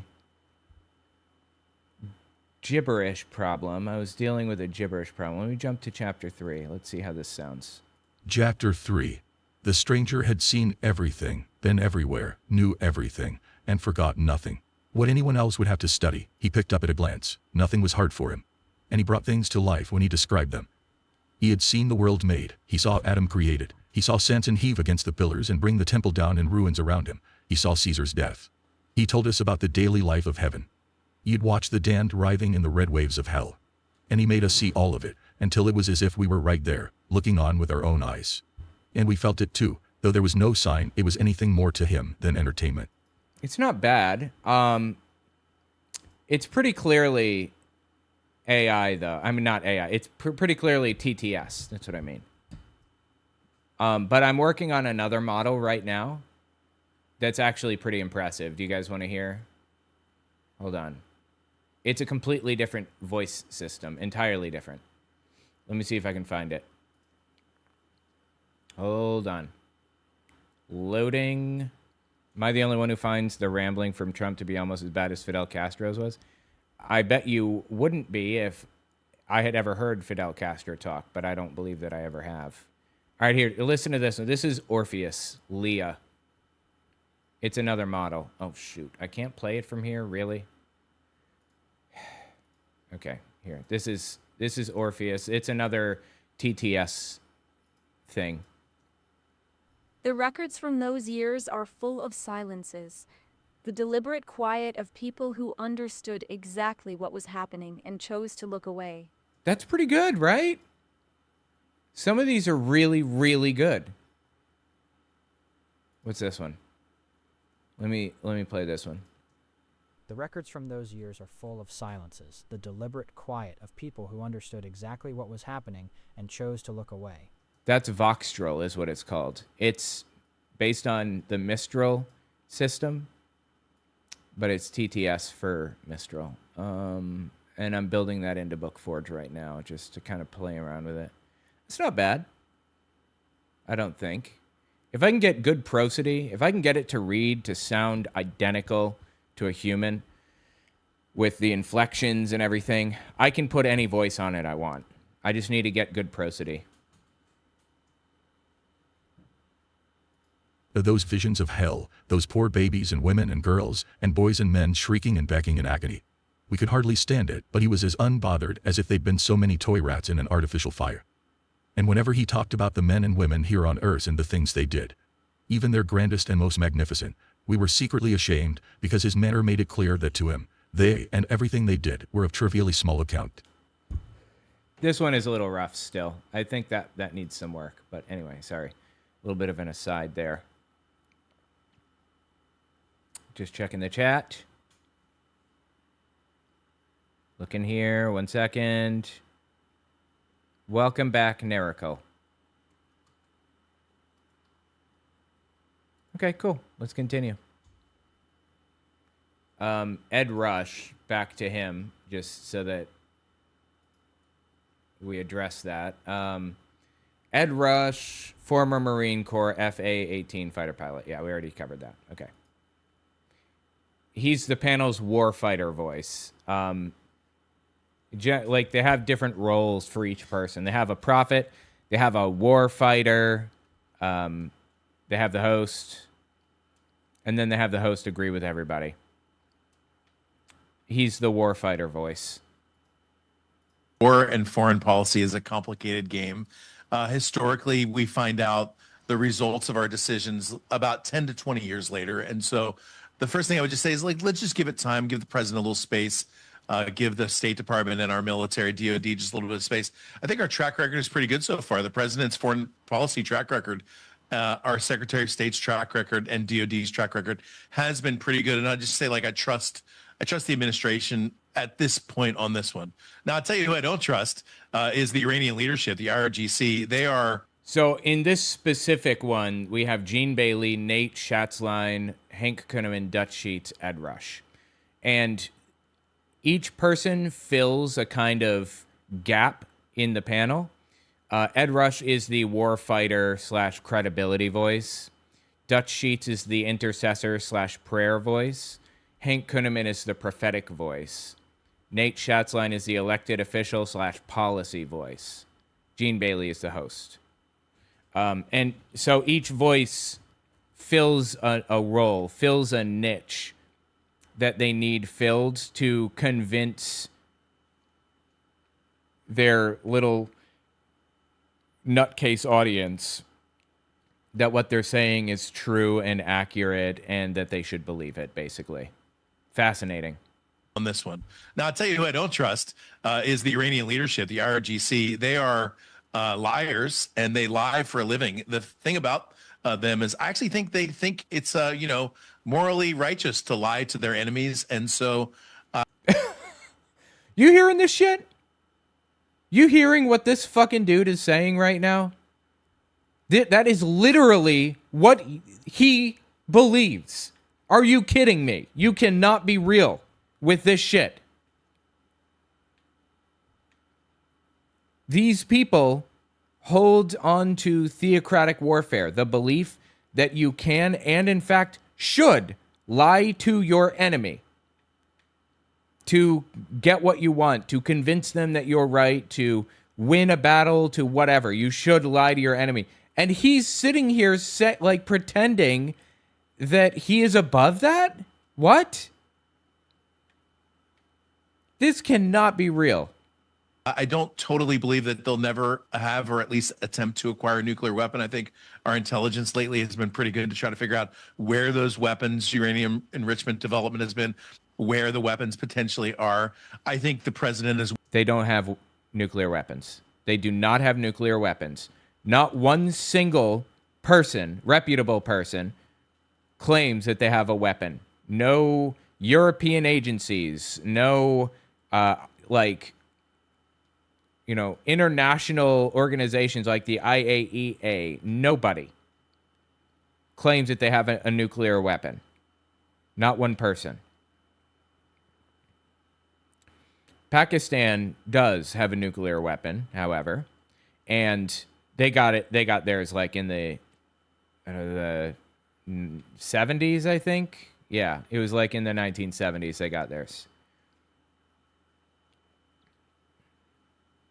And where the fuck is the...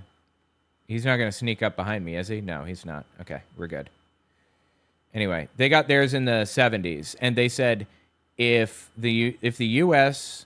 or Israel or anybody drops a nuke on Iran or anybody else, they're dropping a nuke on Israel. No nukes is the point. Iran doesn't have a nuke, but Pakistan does, and they're willing to go all the way. Hold on, I'm just checking.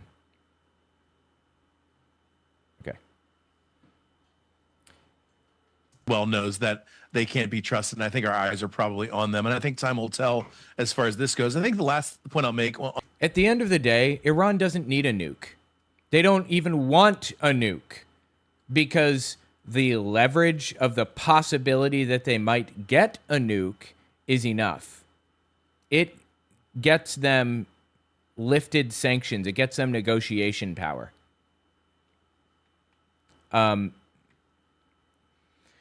If they had a nuke, that power would be gone. They don't need the leverage that comes with having a nuke anyway, because Pakistan and many, many others would protect them with their own nuke if nukes were dropped. We already have mutually assured destruction. Nobody is dropping nukes. If somebody drops a nuke, it doesn't matter who it is or what they have going on, there will be consequences for that. If the U.S. drops a nuke, there will be consequences for the United States. So Iran doesn't worry about anybody dropping a nuke on them. What they're thinking about is getting sanctions lifted. And they can use that fear of nuclearization as a method of getting what they want from the deals. So anyway, the point is that we don't have to worry about them getting a nuke. We just don't. We never have, honestly. Not for a very, very long time. It serves Iran better to not have a nuke. On this one, Gene, is just from like a warfighter's perspective. You know, war is a continuation of political means, and every warfighter wants a very decisive victory with like a good like World War II end where we just know we won. We haven't had one of those really probably since '91, and I think it's important to just know that I think most of the military guys would have liked to have probably finished the job. It just would have taken a long time. I think a lot of lives lost to get that done. So I understand the compromise. Honestly, like, one of the most controversial things about the Iran nuclear deal, Obama's Iran nuclear deal, was that it did not address the fact that there were, the fact that Iran was sending, I'm sorry, let me say that again. The fact that Iran was funding terrorism in the Middle East. They're funding Hezbollah. They're funding, Hamas and all of the terrorist groups in the region. And they're being sanctioned for that. But they're using the possibility of getting a nuke as leverage to get those sanctions lifted. Dutch, you talked about this today on Give Him 15. You can share quickly your take on where we are right now. So this is the intercessor prayer voice. Well, I appreciate what Ed said, and I agree 100%. I also said today, you know, I trust the president's motives and what he's doing. I think it was the right call. Really? You trust the president's motives? You poor dumb fool. You sucker. To go in, I think we have to trust him in what he's doing now, because I made the point he has so much more information than we do. He's also a brilliant strategist. You can't... Trump? No way you're real. No way in hell are you real with this. Trump is a great strategist. Look at President Trump and what he's doing now as the end. He's always thinking ahead. He's always putting... Don't say 4D chess. Do not say 4D chess. Don't you fucking dare. Out disinformation to his enemies. He's always strategizing, gives feints. You know, he's always several moves ahead of what they're doing. So I think we have to just give him the benefit of the doubt. What? And I think he's doing the right thing, and I trust what he's doing. I also try to process all of this in the context of what is God doing. And I believe, as you know, I believe the greatest harvest in history is coming, and I believe much of it will be in the Middle East. Millions upon millions of Muslims, which has already begun in Iran. Trump bankrupted casinos, yes. And he also bankrupted the United States. Millions upon millions of Muslims, which has already begun in Iran. And I think that's going to continue. And I believe that what is happening in the Middle East right now, we have to factor into it. What is God doing? He's bringing alliances and nations together that people didn't think would ever be possible. He is. And weakening this troublemaker Iran that is so opposed to everything we stand for. Yeah, it's Iran that's the troublemaker. Totally. I believe is a part of God's repositioning and restructuring the Middle East for what he's going to do. I believe a great revival is coming. So we need to pray for our president. We need to understand that he does know what he's doing. He has a great track record so far. He's a brilliant strategist. And let's give it some time, and let's pray for the man, and pray for our military, and pray for the negotiators, and make sure that we do our part. That's right. Yeah, Pastor Hank, give me your... we haven't talked about this in the last few days. This is the prophet. I want to hear what your thoughts are. Well, first of all, Gene, are you tired of winning? I think that's how we have to look at what is happening in the earth. We are seeing a lot of... You can't be real. You don't really think the United States is winning right now. Do you? Victories through this president, through this administration. And really, we're just seeing what happens when a man is bringing the God factor to a country. And I want to say this, as we're looking at the war with Iran or other things that are happening in the earth, we have to understand the principle of something that God is doing. The second most descriptive name for the Lord in the Bible it's written 200 times as Lord of Hosts. It's the name of our church. It's the Lord of Angel Armies. The Bible declares that God is a man of war, right? And even in the book of Revelation, we see that Jesus comes to rule over the nations, right? And to judge and to make war. Now, that doesn't mean that God is not a God of peace, but what it does mean is there are... Well, it sure as fuck sounds like it. He is a God of war. That doesn't mean he's a God of peace. Aren't those two things mutually exclusive? Can't you only be one of them? There are times in history, like in Exodus chapter 2, where God hears the oppressed, the cry of the oppressed.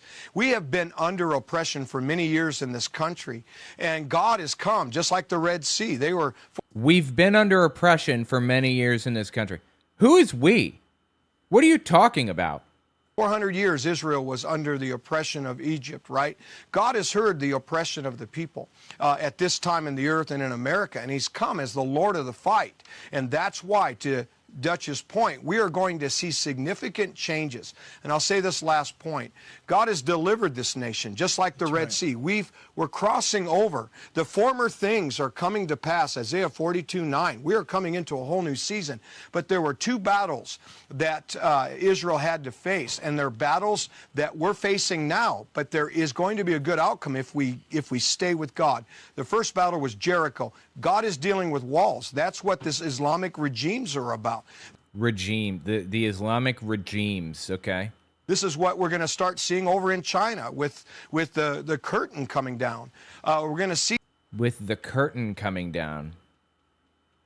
Is he talking about like an iron curtain, a new iron curtain or something? Well, I don't understand what he's going on about. Some things with major obstacles fall, but the other one was AI. The fake, the false, and the cursed. God is dealing with all of those things, and we as the people need to get out of complaining, quit criticizing the leader that he gave us, and ride this thing out, because there's a generation that we need to give back America to, and it's our children. That's so good. All right, Nate, So good. If Rick Green was here, he'd say, this is where we got to trust the man in the room. So I think that's pretty much what we're all echoing. I want to get your comments, and then I want you to pray for President Trump. Yeah, it's great. I'm looking at a situation that we've been kicking down the road for years now. Finally, President Trump is willing to address it. And we've got, political... Okay, this was addressed a long fucking time ago, okay? Obama dealt with this a long time ago. Trump is making a bigger mess out of it right now. He is not addressing it. He's not fixing it. He is destroying it. If he had left things alone, we would be in a better position than we are right now. Political pundits, and we've got podcasters that are attacking him for simply defending, down to Israel's right to exist, and then our American values. No country has a right to exist, quote unquote. Okay, the United States. Let me put it this way. The Confederacy didn't have a right to exist. The United States doesn't have a right to exist. The people in that country have a right to exist. I have a right to life, liberty, and the pursuit of happiness, or whatever. But what does it mean for a country, a government, to have the right to exist? No government has the right to exist. Additionally, if that government is an ethno-state, I believe it doesn't have the right to exist. Actively does not have the right to exist if it's an ethno-state. And Israel just so happens to be. In my opinion, we should dissolve the current Israeli government and build 3 states under a larger federal state. Israel can have a government as an individual state within the federal state over top of all 3. Gaza can have a state, and the West Bank can have a state. And they all 3 get their own representatives and, everything. And there's an integrated military. The reality is that when President Trump steps into the room, he's the leader in the room, and he's actually negotiating on our behalf. We've trusted him up until this point as a movement. I think we have to continue trusting him now. I think he's got... Then you're an idiot if you think you need to trust Donald Trump right now. Got wisdom that we don't understand. He's got information that we don't understand right now. And I firmly believe... By the way, this is a propaganda technique called authority by vagueness. He's the man in the room. He has information that we don't have, so we need to trust him. He may have information that we don't have, but we don't know that he does. And we don't even know that he has any information at all. Saying he has information that we don't have doesn't mean he's making the right choices with that information. What we're seeing right now is bad fucking choices. Bad choices. That's leading to absolute insanity. Literal war, death, and destruction. So I don't know what information he may or may not have, but I can tell you he's making bad decisions based on the information that I do have. He's being led by the presence of the Lord. I've had the honor of being in the room with him. I watched as he literally told Team USA soccer team that they're going to have to wait because he had pastors in the room where we uplifted him in prayer, stood with him, walked with him, helped him on decisions. And so I know that man is inviting wise counsel and godly counsel into the room. And I believe that we are headed into the golden age of America. But he wise counsel and godly counsel are mutually exclusive. So which was it? Needs all the prayers. And so I will pray for him. Let's take a stand with him right now. We've got prophetic voices on here, and I just want to invite the Flashpoint Army to join in with us and not just observe, but engage. So Holy Spirit, God, we say that Oval Office is yours. Lord, we pray that your supernatural power is going to guide every single decision that this man makes. He has the pressure of the world as a leader of the free world. So God, I pray not just for wisdom, but God, your tactical blueprints to make America a beacon, truly, Father, a light on the top of a hill, Father. That God, we are going to continue to stand with Israel. We are going to continue to stand against Islam as it tries to invade not just our nation, but worldwide. And God, I pray right now that you are going to put the wind beneath the wings of President Trump, protect him. Put the wind beneath the wings of Trump. Okay. And keep him safe and continue to give him the boldness and the courage to put America first and to take a stand for our values and, Father, for our position on the world stage so that we can continue to spread the gospel worldwide. In the name of Jesus, I pray. Amen. Amen. Amen. Wow, Jesus fucking Christ, dude. That was insane. Anyway, tell me what you think about it in the comments. These people are genuinely out of their fucking gourds.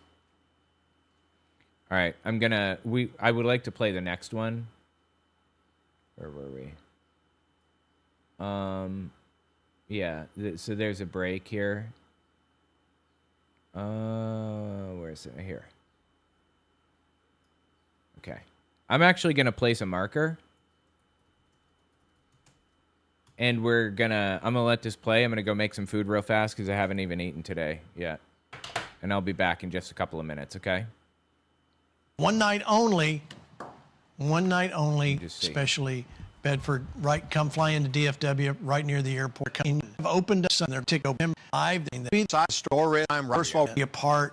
Pastor Hank, who is going to be there speaking at that event? Well, we're very excited, Gene. First of all, we're going to host you all Flashpoint. It's going to be and so we will have meetings that Thursday. It's going to be powerful, and I'm expecting God to do something that is going to impact not only the midterms, but is going to impact the people's. Yeah. It's going to be meetings. Get down for us. Okay, I'm going to place a marker here, and I'll be back in just a minute. I'm going to let it play. And so we will have meetings that Thursday night. We'll have them in the morning. FYI, I will be back in probably 15 minutes. So morning, afternoon, and evening, and it's going to be prophetic. It's going to be powerful, and I'm expecting God to do something that is going to impact not only the midterms, but is going to impact the people's lives, but also this nation going forward. So it's an honor to host once again Flashpoint. And yes, I can't wait to see the Flashpoint Army. Thank you for doing that, Pastor Hank and Brenda. You guys host us every year. It's been a blessing, truly a blessing. A lot of landmark events have happened there in Omaha, so we're glad to be a part. So go on the website, openingtheheavens.org, and register and be a part. Then October 22nd through 24th, River at the Ranch. That's here on our property for a special tent meeting. We'll talk a little bit more about that later, but October 22nd through the 24th, make sure your plans. Then right after that, guess what happens? It's the election. So make sure you're joining with Flashpoint, the Flashpoint Television Network, live election coverage, election night right here on FPTN and everywhere that takes our feed. They will take all of our affiliates, and some other special networks are taking our feed. Tune in. We are spending a lot of effort and getting ready for that night. We've been working on it for months already, so we're looking forward to the midterms and the great results coming up November 3rd. Make sure you're watching Flashpoint Network, all of our social media sites to be a part. Nate, tell me, what do you think is going to happen at the midterms? If you had to call it today, what would you say?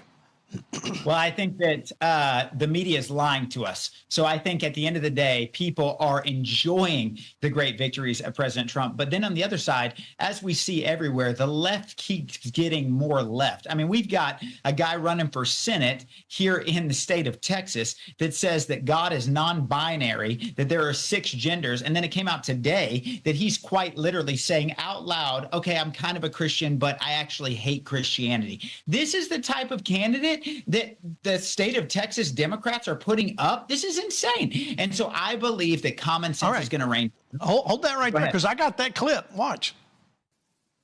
Yeah, and that's, you know, I always think of myself as a Christian who hates Christianity, right? And like I always get drawn back into it. I mean, there you go, Nate. I mean, listen, that's his word. I've worked with this guy in the Texas House. I've seen him firsthand. I've watched the way he's conducted himself. He voted against banning gender modification for minors. He voted against keeping biological men out of women's sports. He voted against putting the 10 Commandments in public school classrooms. He voted against allowing prayer back into public schools. And this man calls himself a minister. Now, I say that because I actually think this makes us in a much better position to win the midterms in November. I believe, I just saw latest polling results today. Governor Abbott is up big. We've got Lieutenant Governor Dan Patrick. He's up big. Here's what we've got to do. We've got to focus on getting out the vote nationwide. This is going to be a time, and this is what it'll depend on, where the church must rise up, and they can't stay home how we've done historically. We have to be the solution going into November. We do, and actually showing up to vote is the biggest issue we have, which is sad to say, but it really is, Ed. It's our biggest issue, and I don't know why Christians just have this way of staying home. Yeah, I mean, so the most dangerous thing in any political race, Gene, I think, is just pure apathy. And I have to say, like, right now, I get a little bit of it. I am beside myself at our U.S. Senate. By the way, my prediction, just so you know, if I had to guess at this exact moment, I think we're going to win the House. I think all the redistricting works in our advantage. I think there's a pretty good chance we're going to lose the Senate. But part of the reason we're going to lose the Senate, I think, is because our Senate leadership right now totally stinks. And I'm just going to go on record and say that last year, when the big, beautiful bill came forward, we made a big deal about why we thought voter ID should be part of that. And we watched our Senate kick that forward to the curb for an entire year. I'm very frustrated with our Senate Majority Leader. I'm very frustrated with your outgoing Texas Senator Cornyn. I think if you watch his social media posts in the last month, you see the real guy, not the guy who was pretending to be like friend of us, but the real guy. And I think, man, it's time for us to actually. The thing about the Democrats, you got to give them credit. At least they toe the party line. You know what I'm saying? Like this guy Talrico, he's towing the party line. We in the Republican Party think, you know, debate's a good idea, like tossing some ideas back and forth. That does hurt us when we have career politicians who end up in office for 25 or 30 years who completely betray their base. And I'm particularly frustrated with our Senate right now. I think we should have passed this bill, the SAVE Act, a year ago. Now we're talking about it inside the window of when we can even affect the midterms. And I don't want to say it this way, but I'm thinking like our Senate needs a wake-up call, and this party needs a wake-up call for understanding what it means to be true to your base and to keep your promises. And I know that's a little... No, I think you're right. In fact, the Senate did vote today. They had a vote on the Iran war powers. Here, watch. Back here in Washington, Will. The president, of course, still facing some criticism on Capitol Hill for this Iran deal, including from his own members of his own party. And the Democrats today took advantage of that. They put the House's war powers resolution on the floor today. It did pass 50-48. Among the GOP yeses were Cassidy, Collins, Paul, and Murkowski. John Fetterman, the Democrat, voted no, actually. Senator Mitch McConnell and Dave McCormick were not present to vote. Of course, McCormick was in Pennsylvania with the president, so those numbers really favor the Democrats in passing this. It does not go to the president's desk. It is just a symbolic vote, but it is a rebuke of the president's authorities. All right, we're going to go around the room here. Of course, the thing I want you to hear about that, because it doesn't really mean anything. It's just, yeah, we don't like you, that kind of vote. Here are the ones. Remember, Collins, Murkowski, Cassidy, and Rand Paul. These are the frequent flyers. I don't know what party they are, but they're definitely not on the conservative side. Interesting to note, Fetterman actually voted, the other way. He voted on our way. I think he's more conservative than half our conservatives are. So, Nate, I'll let you go first, and I'll go around the room. Go ahead. Your thoughts. So I'll throw this a little bit of a curveball, and then we can get back on track. This is what you get when you have open primaries. In Texas, this is a great example. We've got a senator right now that was only elected because we have Democrats voting in our Republican primary. Now, granted, he did lose, and that's just because so much of Texas is so fed up with John Cornyn being our U.S. senator, which is why we have Attorney General Ken Paxton being in. But hear me on this. We have to lead the charge going into this next season of closing those primaries, because this is what happens when we've got Democrats weighing in on our election. I think Texas can be the solution to that, of showing the rest of the nation what we look like as a blueprint for closing primaries so we can get actual Republicans representing the Republican ticket in November. Yeah, Dutch, your thoughts? Well, I hope Ed's right about the House and wrong about the Senate. I'm not sure I don't have a prediction necessarily, but I think one of the things that we tend to do, and I think it's unavoidable, and that is the closer we get to an election season, we tend to look more to the political process and probably less toward prayer and what we can do in the closet. I still think there's time to pray and ask God to move, and he can reshuffle things. That one of our problems, of course, is that in the Senate, we can have the quote unquote majority, and because of these rhinos, we don't really have the majority. But still, I think we just need to press in. One of the Old Testament words for watchman means to lay siege. It's not defensive protection. This word means go on the offense. Lay siege so you can take something. Well, we've been laying siege in prayer to the government of this nation. Let's blitz it some more between now and November and see if we can't just get God to do something supernatural to turn the tide. You're absolutely right, Dutch, and we've been saying here for forever, this is not going to be won only in the ballot box. Yes, we have to vote. Yes, we have to do that. But there has to be a supernatural component of this, and we need God to operate. And the only way we're going to do this, Pastor Hank, is like Dutch said, is in the prayer closet, getting things handled right from the start.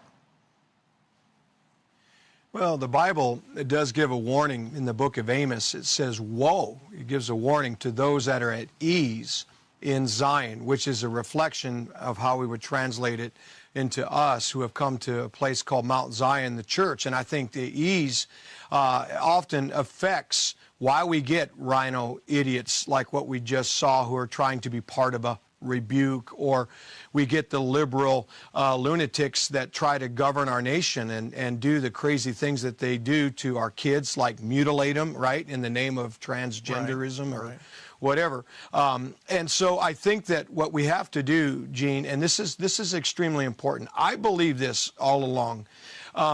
Elijah had to stand up in the day of his battle. Oh, hello. Hi, chat. Dad's making food. He does not know I'm in here, I don't think, actually. I probably should have told him. Oh, well, my stream now. Hi. I just woke up, like an hour ago. How are you guys doing? How's everything? I discovered that I have this friend from work, and apparently his friend watches my dad. So that was a bit crazy to discover, but I'm okay. I have summer school, unfortunately. Do you know the Muffin Man? I do know the Muffin Man, the one who lives on Drury Lane, right? I know him personally. It's a revolution. They've taken over. Yes, I have taken over. Owen hates us as per usual. He's abandoned us. Yeah, but don't worry, because I'm here and I'm amazing. How is I was living with a crying baby. I love her so much. She is the most perfect child in the entire world, and she can do no wrong. Her crying doesn't actually bother me. It bothers my parents a little bit, but it doesn't bother me. She's very cute, and she cries, and I love her. How's your baby sister? She is very, very good. She's very, very screamy.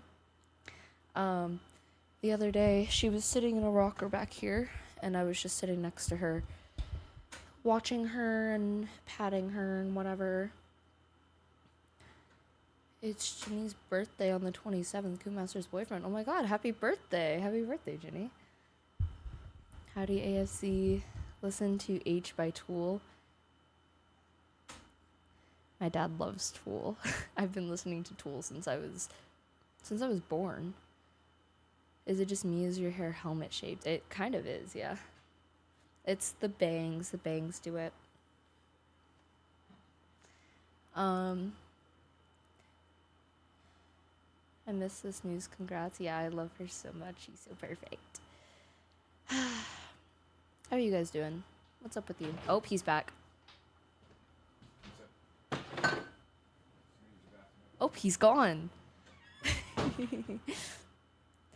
I envy you. I envy you. Don't worry, I envy everyone. Yeah, no, I've been listening to Tool since I was literally born. I had to discover Tool. I did not have to discover Tool. What's crazy is I don't really like Tool. I mean, there are certain songs that I like, but I don't know. I don't like it. My siblings are also a big age gap for me, 11 and 14 years. Yeah, 17 years, kind of crazy. Quick, steal his food. Wait, good point. No, I can't. He'll actually get mad at me. He's back, just not back here. Yeah. You grew up listening to Tool. I got 70s country, Amy. No, I got country as well. It sucks. I had, like, Luke Holmes. Oh, he's back. He's actually back. Goodbye, guys.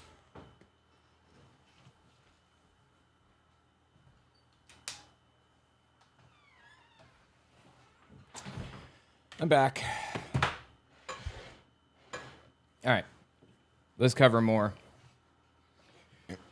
Flashpoint.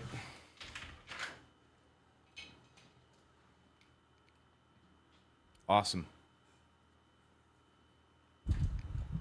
This is a TV show called Flashpoint. It is it's all right, let me start over.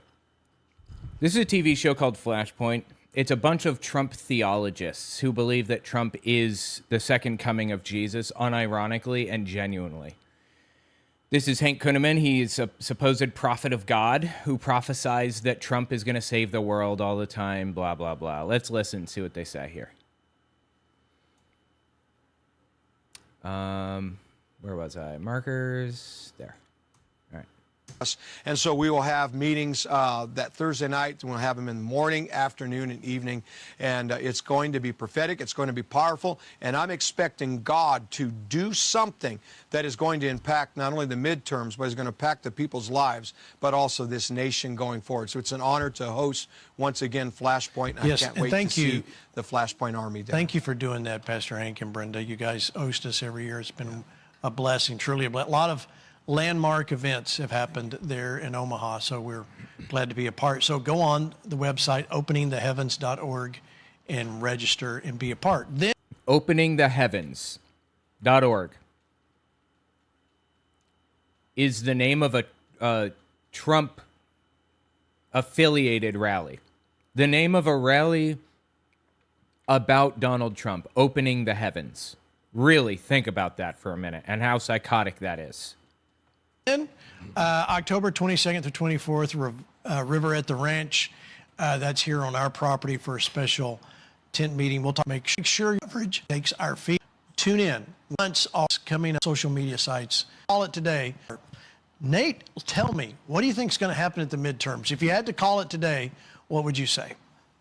Well, I think that the media is lying to us. So I think at the end of the day, people are enjoying the great victories of President Trump. But then on the other side, as we see everywhere, the left keeps getting more left. I mean, we've got a guy. They do. Please, dude. First of all, how is it possible for the left to keep getting more left when in your mind they were already maximally left, communist, as far left. As far left as humanly possible. There is no further left on the spectrum than what the left has been up to now in this dude's mind.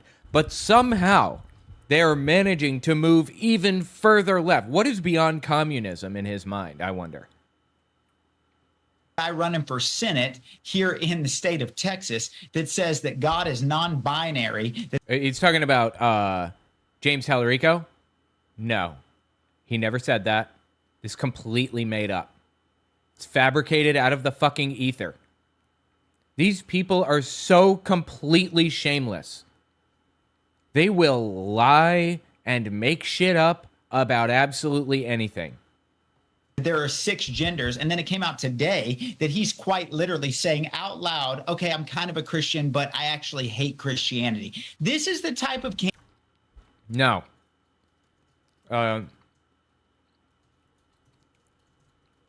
Kind of a Christian. I hate Christianity. Let me see if I can find this. Hang on.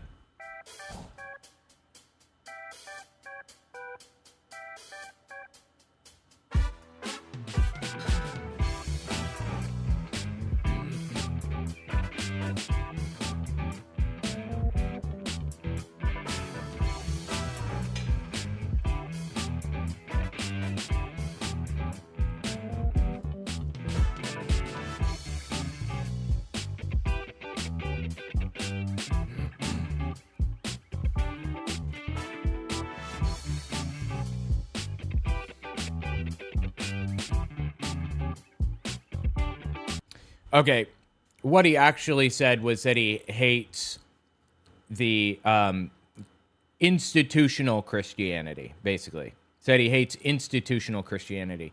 The actual quote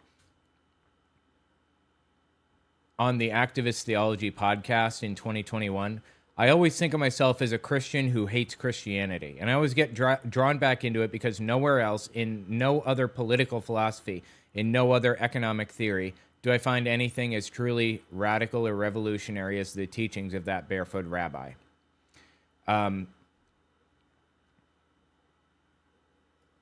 So he's basically inverting the statement. He's claiming that he hates Jesus and that, like, Jesus is the issue here. That's not the case. He loves Jesus. He's a Christian, obviously. He hates Christian nationalism. Yep. Candidate that the state of Texas Democrats are putting up, this is insane. And so I believe that common sense is going to reign. Hold that right there, because I got that clip. Watch. Yeah, and that's, you know, I always think of myself as a Christian who hates Christianity, right? And like I always get drawn back into it. I mean, there you go, Nate. I mean, listen, that's his word. They literally cut it off in the middle of a word. He didn't even get to finish the word before they cut it off.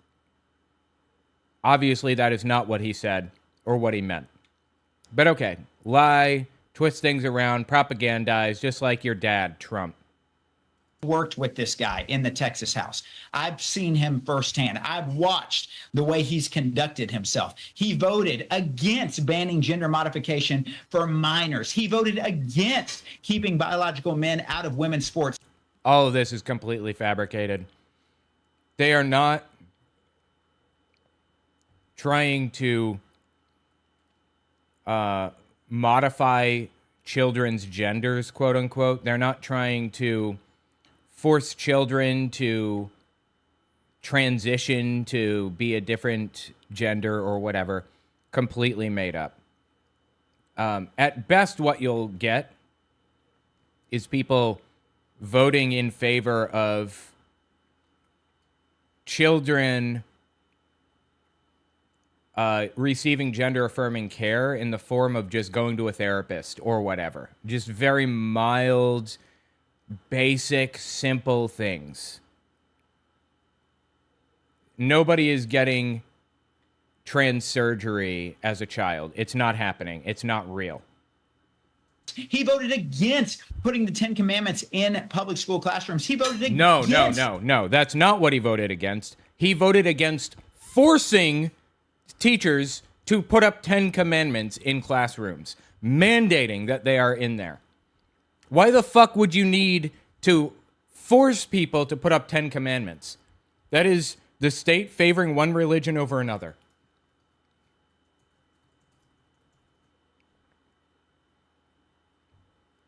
And here you go. This is him talking on it. What is the fourth commandment? Keep the Sabbath. Part of keeping the Sabbath holy is not working on the Sabbath. That is, yeah. What day is the Jewish Sabbath? It is on Saturday. And what day is it today? It is Saturday. Here we are. The Christian Sabbath is what day? Sunday, in honor of the day that Jesus rose from the dead. And we're scheduled to give this bill a final vote on what day of the week? It's ironic, isn't it? Would you be willing to postpone your bill so that we're not breaking the 10 Commandments by working on the Jewish or Christian Sabbath? I love that you said that, because you're saying that you'd rather tell people to follow the 10 Commandments than follow it yourself? I would have rather have had this bill passed the other day when it was time. We as a legislature are about... Well, you can delay it, right? Can't you delay it? Push it back? Isn't it possible for you to not vote on the bill on Sunday, but instead on Saturday? Why aren't you doing that? Because at the end of the day, because at the end of the day, she doesn't give a fuck about the 10 Commandments. This is about pushing Christianity down people's throats, plain and simple. Always has been. About to force every teacher in the state to post the 10 Commandments in their classrooms. If Do they are members donated. of the Texas legislature follow the 10 Commandments? So again, this bill is about honoring our historical, educational, and judicial heritage with the displaying of the 10 Commandments. The 9th commandment is thou shalt not bear false witness. Are you aware of any legislators who have lied about anything? That is, you know, there might be one coming up in a minute if you keep talking. We'll see. The 7th commandment is thou shalt not commit adultery. Yes. Do you think that members of the legislature should focus more on trying to follow the 10 Commandments rather than telling others to follow them? Maybe they didn't have them posted. I am, you know, it is incumbent on all of us to follow God's law. It's incumbent on all of us to follow God's law. But you're trying to shove it down people's throats against their will. He voted against putting the 10 Commandments in public school classrooms. He voted against allowing prayer back into public schools, and this man calls himself a minister. Now, I say that because Nobody has ever been barred from praying in schools. At no point has anybody been banned from praying in schools, ever. That's not what they're trying to do. They're trying to force teachers to pray with students. That is very different. People have free choice in this fucking country, last I knew. But not in these people's minds. Actually thinks this makes us in a much better position to win the midterms in November. Good luck. I don't believe that for a second. I think you're all fucked. I just saw latest polling results today. Governor Abbott is up big. We've got Lieutenant Governor Dan Patrick. He's up big. Here's what we've got to do. We've got to focus on getting out the vote nationwide. This is going to be a time, and this is what it'll depend on, where the church must rise up, and they can't stay home how we've done historically. We have to be the solution going into November. I genuinely think they're all fucked. Hang on. That was the last of my toast. 1 second.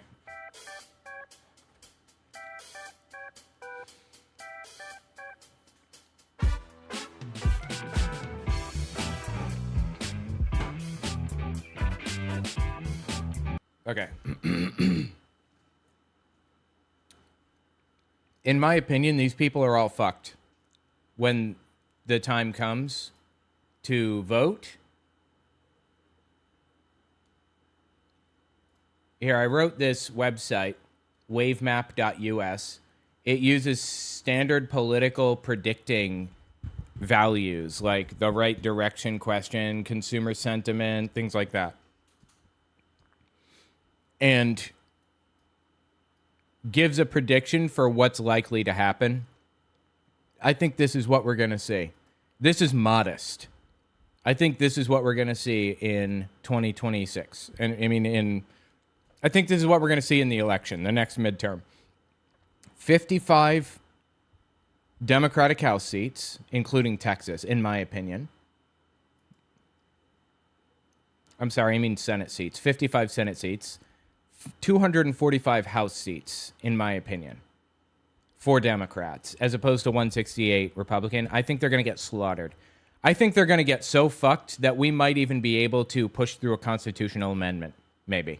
That's how absolutely, completely, and totally fucked that they are going to be, in my opinion. By the way, this website has a data explorer, too. You can look at different, like, polls from 2023 all the way to 2007, religiosity, and so on. It's pretty cool.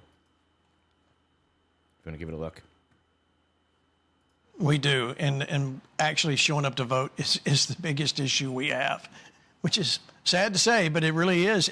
Oh, I don't think there's anything they can do to fix this. And it's our biggest issue, and I don't know why Christians just have this way of staying home. Fucking please. The Christian nationalist voting bloc is gigantic.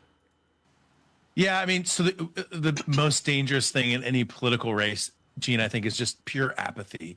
And I have to say, like, right now, I get a little bit of it. I am beside myself at our U.S. Senate. By the way, my prediction, just so you know, if I had to guess at this exact moment, I think we're going to win the House. I think all the redistricting works in our advantage.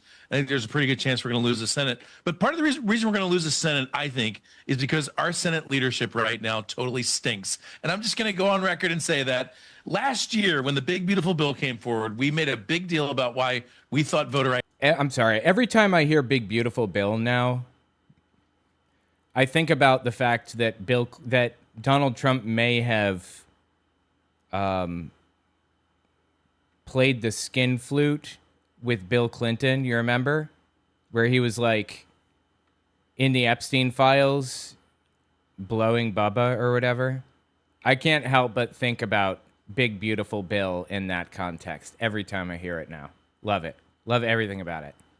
ID should be part of that. And we watched our Senate kick that forward to the curb for an entire year. I'm very frustrated with our Senate Majority Leader. I'm very frustrated with your outgoing Texas Senator Cornyn. I think if you watch his social media posts in the last month, you see the real guy. Cornyn is a right-wing extremist nutcase who previously had Trump's endorsement. And Paxton was chosen over Cornyn by Donald Trump's campaign, and Paxton won. Paxton is about as corrupt as they come. Like, really, really bad person. He actually was impeached by Republicans on the House of the... on the floor of the Republican Texas House because he was getting drunk every day and, like, going to the floor of the House drunk. He's an absolutely awful person, Paxton is. Nothing to do with his political beliefs. I mean, he's evil for that. But he's also an alcoholic and corrupt as they get. Anyway, Paxton won because of Trump's endorsement. He barely edged it out, but he did win. Unfortunately. And that signals that Trump still controls the party. It's fascinating to see these people turn on people who previously supported Donald Trump and may even still support him. If Trump doesn't give them his endorsement, people fully turn on them. It's wild to watch. What? Not the guy who was pretending to be like friend of us, but the real guy. And I think, man, it's time for us to actually. The thing about the Democrats, you got to give them credit. At least they toe the party line. You know what I'm saying? Like this guy. The fuck is he talking about? I tell Rico, he's towing the party line. We in the Republican Party think, debate's a good idea, like tossing some ideas back and forth. That does hurt us when we have career politicians who end up in office for 25 or 30 years who completely betray their base. And I'm particularly frustrated with our Senate right now. I think we should have passed this bill, the SAVE Act, a year ago. Now we're talking about it inside the window of when we can even affect the midterms. And I don't want to say it this way, but I'm thinking like our Senate needs a wake-up call, and this party needs a wake-up call for understanding what it means to be true to your base and to keep your promises. And I know that's a little... No, I think you're right. In fact, the Senate did vote today. They had a vote on the Iran war powers. Here, watch. Back here in Washington, Will. The president, of course, still facing some criticism on Capitol Hill for this Iran deal, including from his own members of his own party. And the Democrats today took advantage of that. They put the House's war powers resolution on the floor today. It did pass 50-48. Among the GOP yeses were Cassidy, Collins, Paul, and Murkowski. John Fetterman, the Democrat, voted no, actually. Senator Mitch McConnell and Dave McCormick were not present to vote. Of course, McCormick was in Pennsylvania. So Fetterman has fully turned to Donald Trump. That's what a stroke does to your head, I guess. With the president, so those numbers really favor the Democrats in passing this. It does not go to the president's desk. It is just a symbolic vote, but it is a rebuke of the president's authorities. All right, we're going to go around the room here. Of course, the thing I want you to hear about that, because it doesn't really mean anything. It's just, yeah, we don't like you. That kind of... No, it's not. The vote says the president has to obey the law. The law says he doesn't have the authority to declare war. He cannot unilaterally go to war without Congress's approval. That's what it says. And that's absolutely, completely, and totally, fully true. He must follow the law and not go to war without congressional approval. But he's going to ignore it, obviously. I mean, listen to these shitheads frame it. It's not, we don't like you. It has nothing to do with we don't like you. My God. Vote. Here are the ones. Remember, Collins, Murkowski, Cassidy. Starting their domestic terrorist attack on these people, naming them so people can get whipped into a blood frenzy and ready to destroy them. Rand Paul, these are the frequent flyers. I don't know what party they are, but they're definitely... I don't know what party they are, he says. Not on the conservative side. Interesting to note. Notice how he says they're not on the conservative side. I'm sorry, I know I'm stopping a lot. We'll step back and listen to the whole thing, but notice how he says they're not on the conservative side. Being on the conservative side is synonymous with being in favor of Trump. There is no difference between the two in his mind. That's wild. Fetterman actually voted, the other way. He voted on our way. I think he's more conservative than half our conservatives are. Yeah, he had a stroke, and brain damage will do that to you. So, Nate, I'll let you go first, and I'll go around the room. Go ahead. Your thoughts. So I'll throw this a little bit of a curveball, and then we can get back on track. This is what you get when you have open primaries. In Texas, this is a great example. We've got a senator right now that was only elected because we have Democrats voting in our Republican primary. Fucking please. There's always some excuse for why you're failing, right? Now, granted, he did lose, and that's just because so much of Texas is so fed up with John Cornyn being our U.S. senator, which is why we have Attorney General Ken Paxton being in. But hear me on this. We have to lead the charge going into this next season of closing those primaries, because this is what happens when we've got Democrats weighing in on our election. I think Texas can be the solution to that, of showing the rest of the nation what we look like as a blueprint for closing primaries so we can get actual Republicans representing the Republican ticket in November. Yeah, Dutch, your thoughts? Well, I hope Ed's right about the House and wrong about the Senate. I'm not sure I don't have a prediction necessarily, but I think they're all fucked, and I think they know that they're all fucked, genuinely. Again, my map, wavemap.us, I think that they are all fucked. You can even drill down and look deeper at, wait. If you hit House, you can click on it, and you can look at the House districts and stuff. Back to U.S., look at Nebraska. You can look at the blocks, too, if you'd prefer. Anyway, interesting. Yeah, give it a look. One of the things that we tend to do, and I think it's unavoidable, and that is the closer we get to an election season, we tend to look more to the political process and probably less toward prayer. And okay, so are you saying everybody should stop praying? I'm sorry, everybody should stop voting or stop even thinking about or worrying about voting, and they should all just pray? Okay, yes, yeah, absolutely. Love everything about it. I love the idea. Let's run with it and see how it goes for you. And what we can do in the closet. I still think there's time to pray and ask God to move, and he can reshuffle things. That one of our problems, of course, is that in the Senate, we can have the quote-unquote majority, and because of these rhinos, we don't really have the majority. Rhinos. You're a Republican in name only if you don't fully support everything that Donald Trump does completely and totally, even if it's fucking destroying the country. That makes you a rhino. Got it. But still, I think we just need to press in. One of the Old Testament words for watchman means to lay siege. It's not defensive protection. This word means go on the offense. Lay siege so you can take something. Well, we've been laying siege in prayer to the government of this nation. Let's blitz it some more between now and November and see if we can't just get God to do something supernatural to turn the tide. Are you saying that you're so disliked that the only way that you could really win is by supernatural means? I can see that. Absolutely right, Dutch. And we've been saying here for forever, this is not going to be won only in the ballot box. Yes, we have to vote. Yes, we have to do that. But there has to be a supernatural component of this, and we need God. Why? Because nobody fucking likes you? To operate. And the only way we're going to do this, Pastor Hank, is like Dutch said, is in the prayer closet, getting things handled right from the start.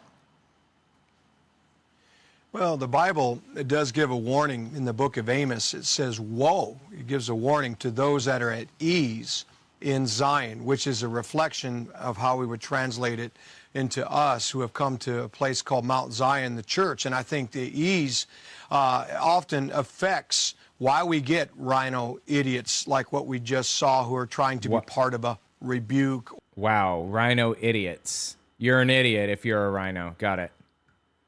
Definitely sounds like a pastor to me. Or we get the liberal lunatics that try to govern our nation and do the crazy things that they do to our kids, like mutilate them, right? Nobody is trying to do that to children. Right, in the name of transgenderism or whatever. And no, that is not happening. Please fucking get help, really. So I think that what we have to do, Gene, and this is extremely important. I believe this all along. Elijah had to stand up in the day of his battle of the false, and he said, why are you caught between two opinions? I do not believe, and I've been saying this now almost 6 years on Flashpoint, that America is divided. I don't believe by... No fucking shit. Really? You're just now realizing that Donald Trump divided America? By the way of numbers that they show. The numbers are lying. They say, oh, it's even, 48 to 50, 52 to, 48, whatever. I don't believe that. I think we're caught between many opinions. I think the majority of the American people really don't want the lunacy that we've seen. They don't want Iran and these countries to have terroristic control. No, I don't. I don't want that, actually. Just so happens that that's not happening. That wasn't happening before. And acts against us, a nuclear bomb. Nobody was trying to do that. Nobody actually believes that was happening. Get fucking help, Hank. Most people don't want that. The news is lying to us. So here's what doesn't lie. The apathy that lacks the effort to show up to the polls and vote or to pray and to engage in politics. And those are the things that are hurting our country. And Gene, I do want to just say this. You mentioned, about the midterms. I think there's something that is extremely important. People talk about a red wave. And I remember the Lord said something to the people. I'm sorry. People talk about a red wave? Who the fuck is talking about a red wave? Nobody is saying that there's going to be a red wave. Nobody. Okay? Republicans are freaked out about what's happening next because of how absolutely, completely, and totally unpopular they are right now. Because of what they did. They know they're unpopular. They know they are fucked. Of this country. He said a red line must be drawn among the Christians that you are going to side with God and you're going to side with his standard and you're willing to get out there and vote, be a voice, be bold. And it's time for the church to arise and to be that voice of boldness. But also he said a red line from the conservative party. The Republicans typically don't fight, okay? What? Are you fucking drunk right now? They don't get up like the liberals and actually engage in their efforts with this fight. A lot of times the Republicans just let other people do it.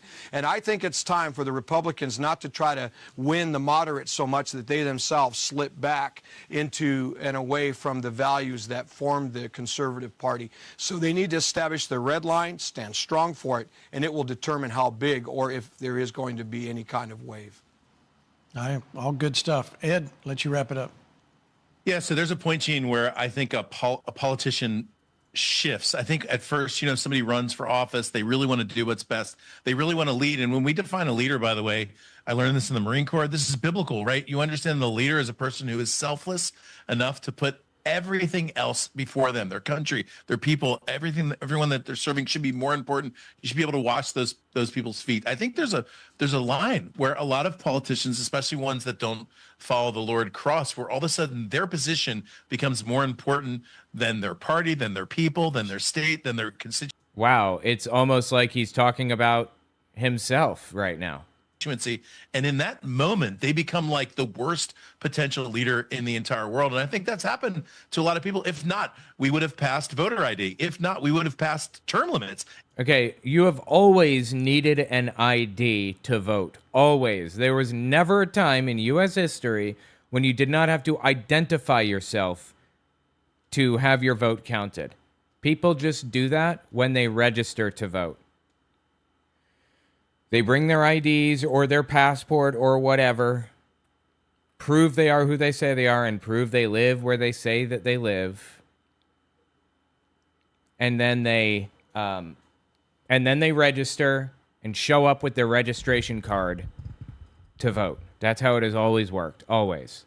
Well, in the modern era, at least. If not, we would have passed the inability for members of Congress to trade stock. Like the fact that they can do insider trading legally is unconscionable, in my opinion. And I think it's important. This is like a wake-up call. I echo what Judge said and what Pastor Hank said about the church waking up. I think this is a wake-up call. I want to look at the American church and say, wake up. It's time for us to train new leaders. Look, we have the Gospels. We have the greatest leader in the world in Jesus, that we can see his example and we can train young leaders. We can train and identify young leaders and put them into political office. This is really important. For about the last 40 years, the church has looked at young men and women in the church who had leadership qualities and thought, well, that's a great pastor. And by the way, maybe it is a great pastor, but maybe it's also a great president or a great senator or a great congressman or congresswoman. Okay. Like, it's important to understand that there's more leadership than just the leadership inside of the church. And I think it's time for the American church to start looking at young men and women and looking at 2032, 2036, 2040, 2040, 2080, whatever, like we're looking at, and start training leaders for the future. I'm going to say, so is he saying that the church should start training not just pastors? They shouldn't even be worried about pastors right now, but they should be training politicians. Is that what he's saying? The church should be training politicians. Fantastic. Enemies doing that right now. They're looking into the future elections and they're grooming leaders for the future. It's time for the... Wow, dude. Use the word grooming like that. Fucking Please. It's so transparent. Am I going to die here? I think I might. No. No, I think I'm good. Church to start identifying and training selfless leaders who will follow the way of Jesus and washing their disciples' feet, who are willing to serve even if it's to their own detriment. And I think it's time. Like, I know the midterms are important, but it's time for us to get our act together and start training people from a very young age. Otherwise, we're going to lose. We're going to continue to lose. Yeah, we've got to do that. And that's why we launched Flashpoint Army chapters. That's why we're working with us are people like Patriot Academy and For Liberty and Justice, Nate's group here, is to do exactly that, is to be able to train you. You got to understand the Constitution before you can do something else. In fact, here's a quick video that kind of leads you into what a Flashpoint Army chapter is all about. Don't fucking tell me that, dude. They have chapters now? Please, no. There comes a moment when watching is no longer enough, when faith rises up and meets the issues of the hour head on. This is that moment. It's time for Flashpoint Army chapters. This is where faith meets current events. It's where patriots unite to affect culture. This is truly an army, the Flashpoint Army. In a time when too many are silent, chapters help people find their voice. If you're ready to move from agreement to action, from watching to building, then it's time. It's time for you to join your local Flashpoint Army chapter. Take your place and occupy until he comes again. Together, we are taking America back. Fucking disturbing, dude. Genuinely. What is wrong with these people? I guess they're kind of turning it into like a Turning Point USA type of deal, right? With chapters and everything. Jesus Christ. This is very much an old person's TV show, though. So, wow. All right, hang on. I'm going to put a marker in, and then I'm going to quit Bookforge and reopen it. We were at 4001 because I just rebuilt it with some features that I had already built and forgot to implement or whatever. So 4001, morph ball acquired. Beautiful. 1 second here. Open. Let's see if this worked. I'm hoping so. It appears good. 4001. 4001. Where did my marker go? Yeah, here it is. Okay. Yes. Yes, it worked. Now when I click, it doesn't pause. That was a major problem for me before. Also, all right, let's continue for now. You can go to the website, find out. Ooh, I'm sorry, let me turn it up. More about that. Yeah. You can go to the website, find out more about that. Listen, we are developing this right now. We're adding new features to the website even this week and next week that gives you more handles, more ways to search and find things in your area. So those of you that are waiting for that, it's coming. Just I was waiting so hard. OMG. Stay with me. We are building the jet fighter as we're rolling down the runway, the taxiway to get to the to take off. So we're doing it. We're actually doing it in the air. So stay with us. If you got questions or whatever, just stay with us. All of those will be answered. And Nate, I'm so glad that For Liberty and Justice is a part, because you guys have already decided or figured out how to help train people that want to run for office. Well, that's the big thing is, Flashpoint Army chapters is such a big deal because no one's doing it like this, They aren't? You're telling me that the TPUSA model isn't being done by literally anybody? You're the only ones, not even TPUSA? For years we've been doing for liberty and justice chapters, which really, and we've had this conversation, are uniquely driven to mobilize entire churches, whereas a Flashpoint Army chapter, as we begin to develop and help, this is a mom or dad, this is a grandmother, this is a young person who wants to start something in their own home to help lead into reformation in their community. We are mobilizing every individual. And here's the deal. God doesn't, call the qualified. He qualifies the called. And so we're looking for. That's an interesting term I've never heard. I like that, actually. Too bad it's coming from somebody who's absolutely fucking psychotic.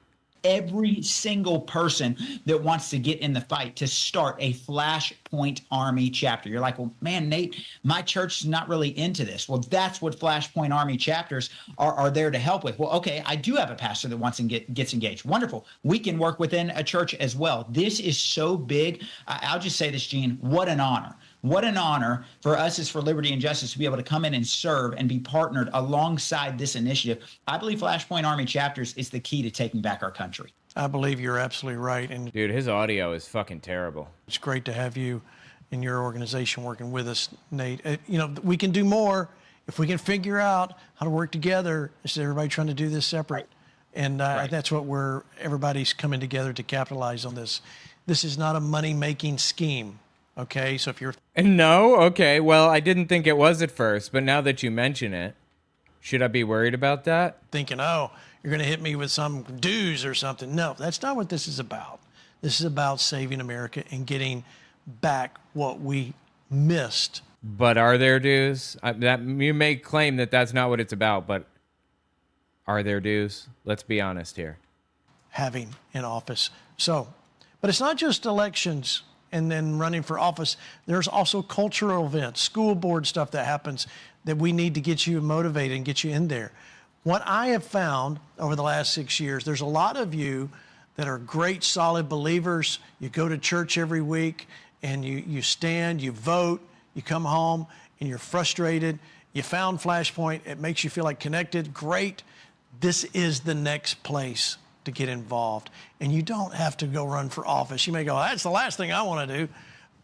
You don't have to do that. There's a place for you. And this is why we started the chapters, is to give you a way to help. Listen, Flashpoint has already proven this, in the last election. You guys wrote letter campaign, 300,000 letters for the state of Pennsylvania. Pennsylvania went red. Son of a bitch. My fuse blew. That's very frustrating. I got to find a solution to that. That's a big problem. Hang on.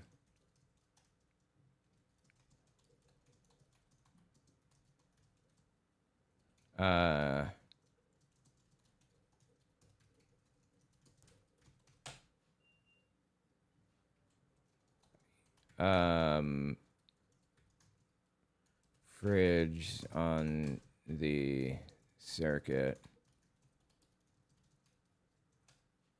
All right, sorry, a fuse blew. My kid is fixing it right now. Little toasty up in this piece though, so I'm gonna turn my fan on. All right. In the last election, you guys were a big part of that. So I'm telling you, there are so many things that you guys have done. This is a point that we wanted to be able to give you the framework to come together and work together. And you know why? It's important that we train leaders. And, in fact, I've got a leader that thinks she's a leader. This is why we need to train you so that you don't do things like this. Uh-oh. Who are they going to attack? First, I want to thank my partner in this, Senator Hirono. Oh, it's Ilhan Omar. Okay. For her leadership in this work to repeal the outdated and dangerous Alien Enemies Act of 1798. Oh, I love that shit. Yes. The Alien Enemies Act, the thing that literally enables fascism in the United States, enables the president to use internment camps on his political enemies. Yes, that should be repealed. Absolutely. Why the fuck is that still, in existence? It's still in use. Of 1798, it was immediately after the U.S. formed as a country. Within 10 years of the ratification of the Constitution, that came out. That should not exist. It absolutely should not exist. I'm glad to hear that somebody is working on that. The last time the Alien Enemies Act was invoked, it was used to detain and deport German, Japanese, Italian immigrants during World War XI. Oh, II. Sorry. Okay, ouch. She was just reading the numbers. One of the most shameful chapters of American history. Now, Stephen Miller and Donald Trump are... Okay, did you catch that? Did you catch that? Yeah, she misread it. That sucks. Because people are going to zero in on that nonstop. But she didn't think it was World War XI. It was a slip. Like a dyslexic type of deal. Ed, World War XI?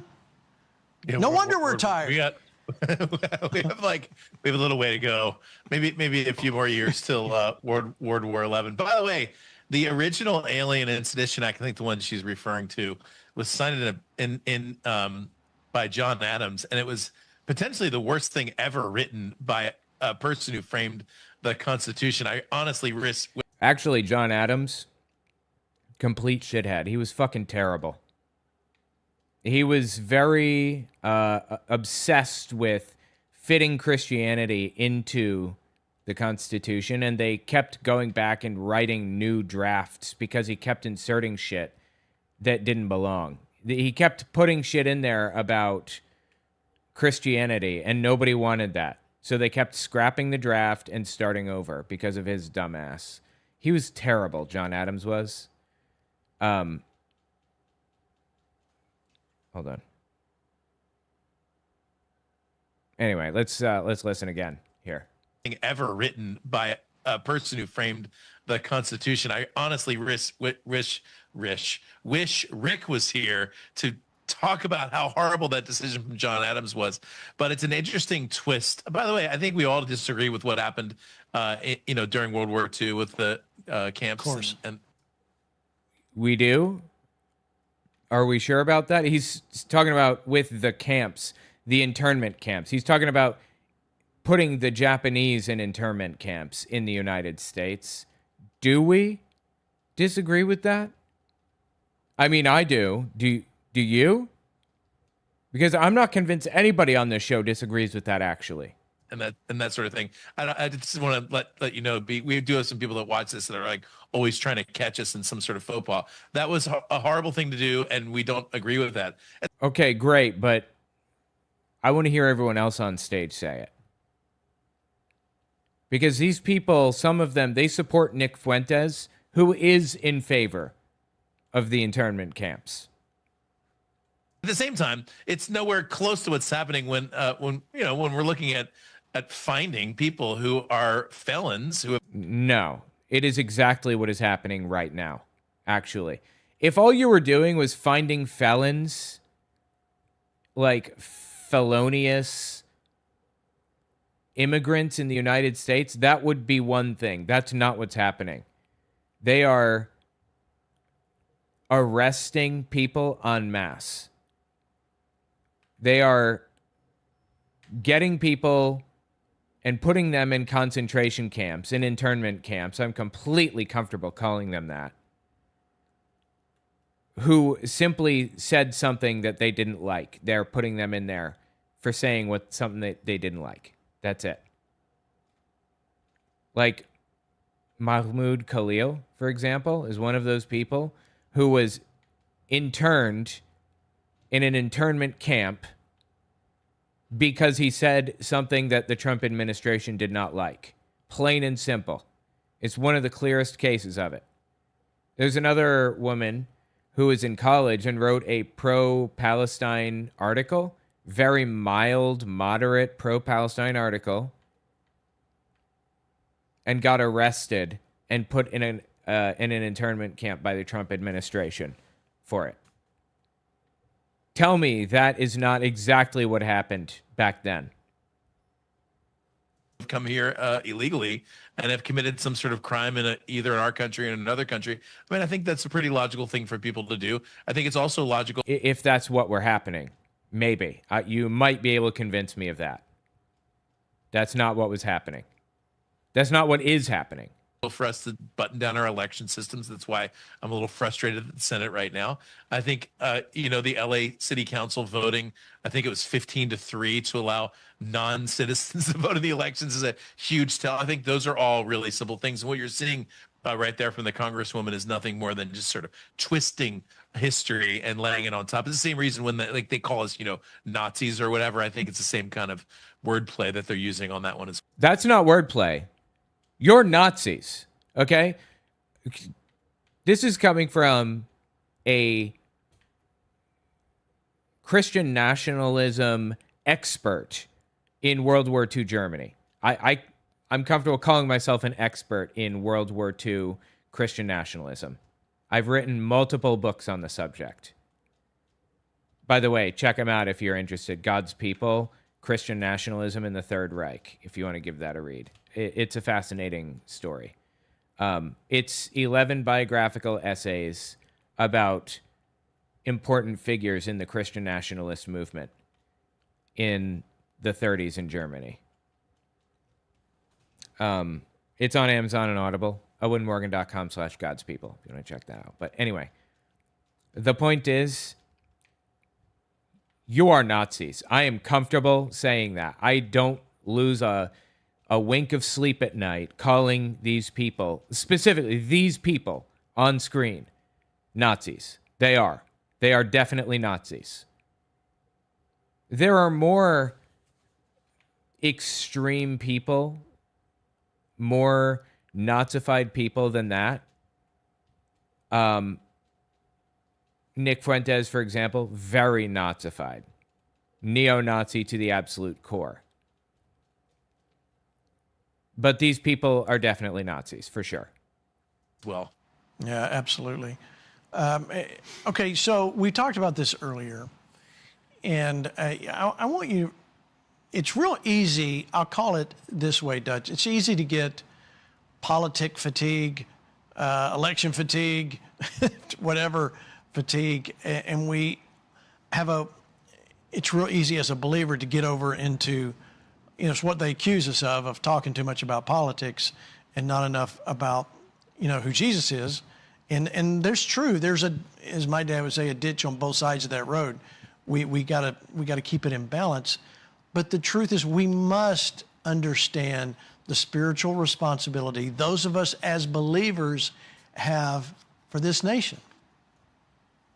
We do. And one of the things that I've been just hearing in my heart as I've been listening is the positive change that has come in this area over the last 20 years or so. You go back just a decade or two, and the only ministry that was taking place outside the church was basically evangelism. We've awakened now to realize that we have to be involved in all of those mountains, all the mountains of culture. Yeah, this is Seven Mountains Dominionism is what it's called. Seven Mountains Mandate in Dominionist theology. And the idea is they want to take over 7 areas of society to impose their will on people. They want to force people to be Christian by taking over, education, taking over the military, taking over governments, and so on and so forth. Everything. They want to get people to the top of those institutions so that they can control them. Media, education, government. We can't change the world inside the 4 walls. We have to do what the church is supposed to do, but we have to have these other aspects of kingdom life that are partnering with the local church, of course, that are connected to the local church, of course. But we can't change the world inside the 4 walls. And what God is doing now is he's showing... I mean, Jesus pretty clearly said, Caesar's things belong to Caesar and God's things belong to God. So keep the things separate, but okay, whatever. Us what it means to disciple a nation. and we just have to do it. But the encouraging thing to me, Gene, is I see it happening, not at the level it needs to. Sure. But you look on the Flashpoint tonight as an example. You've got a government individual. You've got yourself, media. You got me known for prayer, Hank known for prophetic. All these you often have Rick on, who's teaching about the Constitution. By the way, I'm about to do a skip. Oh God. I was gonna try to do a skip, but I just realized I forgot to save my game. I better save before I do the skip. The skip is pretty risky and difficult, but so worth it in the end. I'm getting grapple beam early. God is moving us outside where we were just 15, 20 years ago and enabling us to understand how we can take a nation back to where it needs to be. And I'll just finish by saying this. Flashpoint is such a huge part of that. I feel like God has raised this ministry up in this hour to marry Mark 16, go get them saved, Matthew 28, disciple nations, pray, prophesy. Dude, I love that he mentioned Mark 16. That's a fake verse in the Bible. It's not real. It was added hundreds of years later, and we know that beyond a shadow of a doubt. Factually, it's not real. Speaking of not real verses of the Bible, do you know the verse that says something like, it's better to spill your seed in the belly of a whore than to spill it on the ground? Are you guys familiar with that verse? That's actually a fake verse. It's not based on anything at all. It's not real in any way. It's not like from a different part of the Bible. It's not twisted around. It's completely fake. Actually, completely fake. Nowhere in the Bible does anything even approximate saying it's better to spill your seed in the belly of a whore than on the ground. Get into government and change laws. This is a beautiful thing to see. It's an incredible thing to see. And I think Flashpoint is just a seed. It's a beginning of what God is going to do. And I think it's going to multiply tremendously. And I'm so excited about what you're doing. Thank you, Dad. We're excited too. Pastor Hank, we all have a role to play. And I appreciate what Dutch was saying. Even in the prophetic, I want to hear from you. What's God been telling you lately? Well, Gene, I think one thing that we have to go back to is I still can't get over that comment, World War XI. Oh, my God. Please, dude. It was a slip of the tongue. She corrected herself. Is this all these guys have to do? Focus on, like, slips of the tongue? And they talk shit non-stop about the media mistreating Donald Trump. And they're doing this shit. Fucking please. Just, I mean, that's why we got to vote. And before we end the show, Gene, I think we have two visuals that we need to show tonight. But let me answer your question. What God has been saying to me specifically is we are in a very sacred moment. Sacred means to be set apart. It's a holy moment where we have arrested the attention of God himself. And that is a very, very good place to be. And that is, we have rededicated our country, the leader and the people, back to him.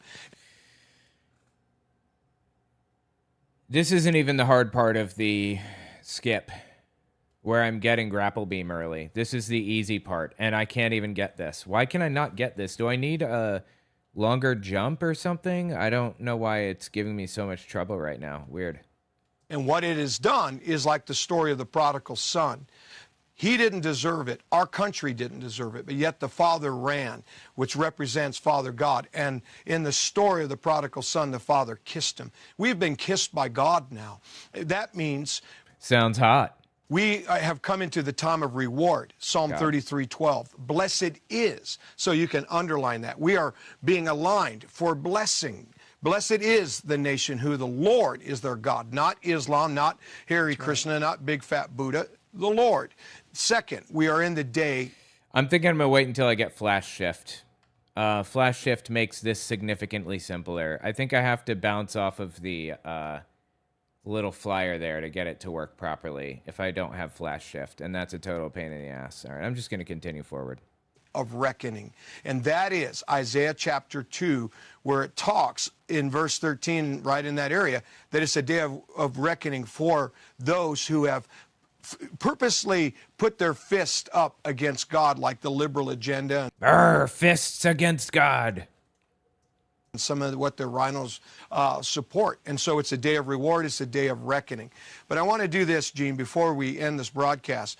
I want to know the status of Ed's plant, because I think it reflects the apathy that we're talking about, and this is what you don't do. So, Ed. Why? What's funny? Why are they laughing? He just called him Rick by mistake.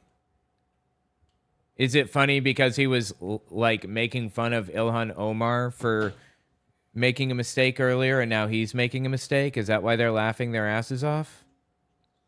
Gay, right? Says Nerical. Can we show the people what you don't do? We're in the day of reward. Here it is. There it is. And it's there. Yeah. Somebody, see what happens? one of our Flashpoint, you don't vote. Wait, what the fuck am I looking at right now? Army members sent me this beautiful fish food. Is that like plant food? A jar of hand lotion or something in the plant? What is that? They sent me, one of the Flashpoint Army folks sent me a plant food, so I just stuck the bottle there because I thought maybe that's the way you do it. You literally don't know how to use a bottle? Is that what you're saying? Just kind of. It would take what it when it needs it. Yeah. Yeah, just drink for whatever. Yeah. But do you see how skinny it looks? We should train our leaders. Deprived. You should just be, faithful and look, to the thing God's given you, I'd say. But I want to follow up with my point. Now that God has kissed our nation, we need to do Psalm 2, verse 12. We need to kiss the face of the sun. You need to kiss that plant. Now, Gene, the other visual I want to show before we end the program is Dutch Sheet's shirt. This is the difference. Look at this. Dutch, get a visual. Look at his shirt. This is America. This is where we're heading. Okay. Because he was at the 250th rededication to God event, right? He spoke at it. It was a wild, message that he gave. Insane shit. We're heading into greatness, but we can't be like Ed's plant. Look at that, America. Strong, 250. See the visual? Which one is not like the other? Can you tell me, Flashpoint audience, which one is not the same? Let's not be the wilted plant of Ed. Let's be give me 15, God. We stand strong, and we will take our nation back. I don't get it. Why are they laughing? I'm so fucking lost right now. What the hell are they talking about? See that, Gene? These visuals were speaking very loud. That's what God is saying prophetically. That was a prophetic visual. Got it. I'm happy to be the negative side of this. Gene, I don't even hear a drum roll. I mean, you could at least do this with your pen. I don't get. What the fuck is happening right now? I'm so goddamn lost. I didn't know you were going to do all of that. I mean, I was just an observer at some point. So, all right. So I want to show you. Before we go off the air, wow, that was confusing as hell. I want to talk about River at the Ranch. I don't have time to play the promo because Pastor Hank talked so long. So wow, fuck you, Hank. I do want to show you a picture of the property. I'm just kidding, Hank. And I did I went in my AI generator and I said, create me a tent on this property, and there it is right there. That's why am I not surprised? the actual land. That's the AI's rendering of a tent meeting. Now, people think this is, it's a tent revival. I got to tell you, I don't know what this is going to be. I don't really know. And you're like, well, Gene, I don't see a river on this ranch. And you're right, there is no physical river. But I'm telling you, October 22nd, there's going to be a river that's going to flow right through the middle of that tent. And you need to be right in the middle of it to see what God's going to do, because we're going to wade ankle deep, waist deep, and see what God's... Listen, we all need to be in the presence of God. And I don't know... No, thank you. Put aside the impressions you have of a tent meeting or a tent revival, whatever that means to you, because I'm telling you, this is something... We're just meeting in the tent. And that because I don't have a big enough place on the property. But I felt like we were supposed to do it at the ranch. That's why We call it River at the Ranch, October 22nd through the 24th. Let us know you're coming. I haven't, other than Dutch, I don't think I've even announced the other speakers because it's not about the speakers. And I know Dutch feels the same way. Don't come to see Dutch Sheets. Come to see Holy Spirit. We want the presence of God. And okay. Well, you can say you want the Holy Spirit and the presence of God all you want, but people come to see speakers talk about it. Like, who gives a fuck about some nobody who has no reputation whatsoever talk about stuff? And I have invited a couple other people. Others are saying they're going to come no matter what. And I think it's wonderful. And but I don't even know exactly how to plan for the service side of it. We'll get all the tent and the chairs and all that part of it. But the other side of this is something that I am excited about. Do not come to this thinking you're going to a Flashpoint Live talking about the latest politics. That's not what this is. At least I don't think this is what that's going to be. So I want you to come be. It's obviously going to be exactly that, right? Like, please. Don't even pretend otherwise. You know it's going to be another Flashpoint political blah, blah, blah. And we know that's the case. We know that's what it's going to be about because that's what Flashpoint is all about. Merging church and state together. That's the whole fucking point. That's what they do. That's what they talk about. That's what they want. In the presence of God. That's what I asked him when I went out there several days ago, went out on the ranch by myself and said, God, what is it you want to do here? Well, you know, this tent thing, I can't get away from it. It was very simple. The first thing that popped in my head, and I thought about Ed's book, God Talks. First thing popped in that I heard was, I just want to touch my people. Okay. Okay. That's what we're going to do. That's what she said? River at the Ranch, fparmy.com/events. Sign up. We want to see you there. Doesn't cost anything, of course. All right, this is an ad. Anyway, tell me what you think in the tell me what you think in the comments. Absolutely wild, dude. Wild. This shit is insane. I did not consent, right? Jesus Christ. All right, I wanted to cover something real fast. Let's see. Yeah, we've got an hour. We're still streaming for an hour. Ladapo. I want to cover Ladapo. Where is Ladapo? Here it is. Open. All right, awesome.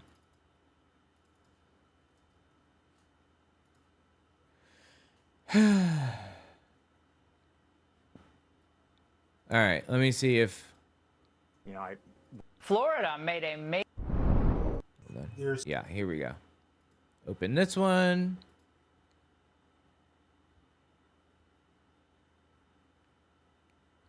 And then 10 penny.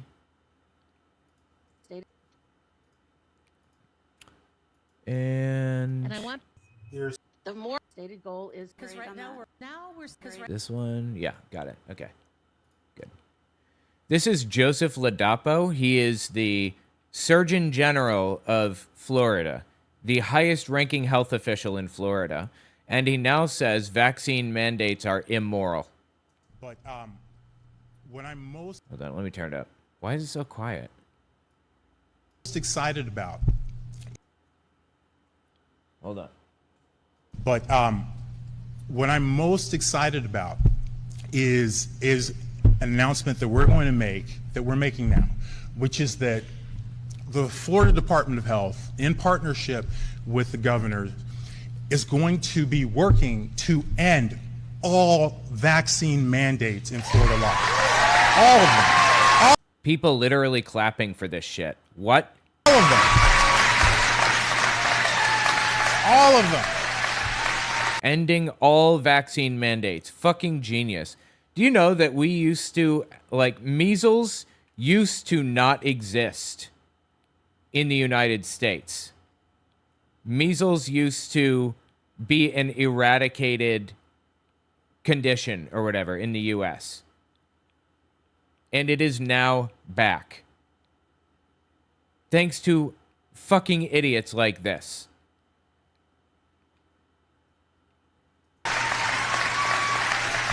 Every last one of them.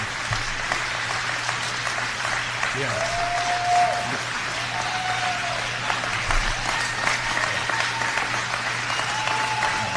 Just clapping their hands into bloody nubs. Fucking genius. Yeah. Every last one of them.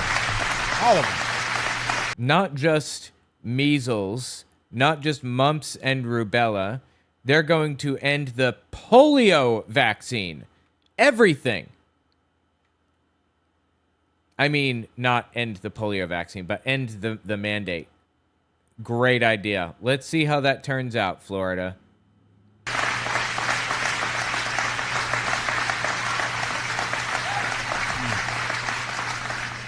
Every last one of them. Yes, you said that like 6 times.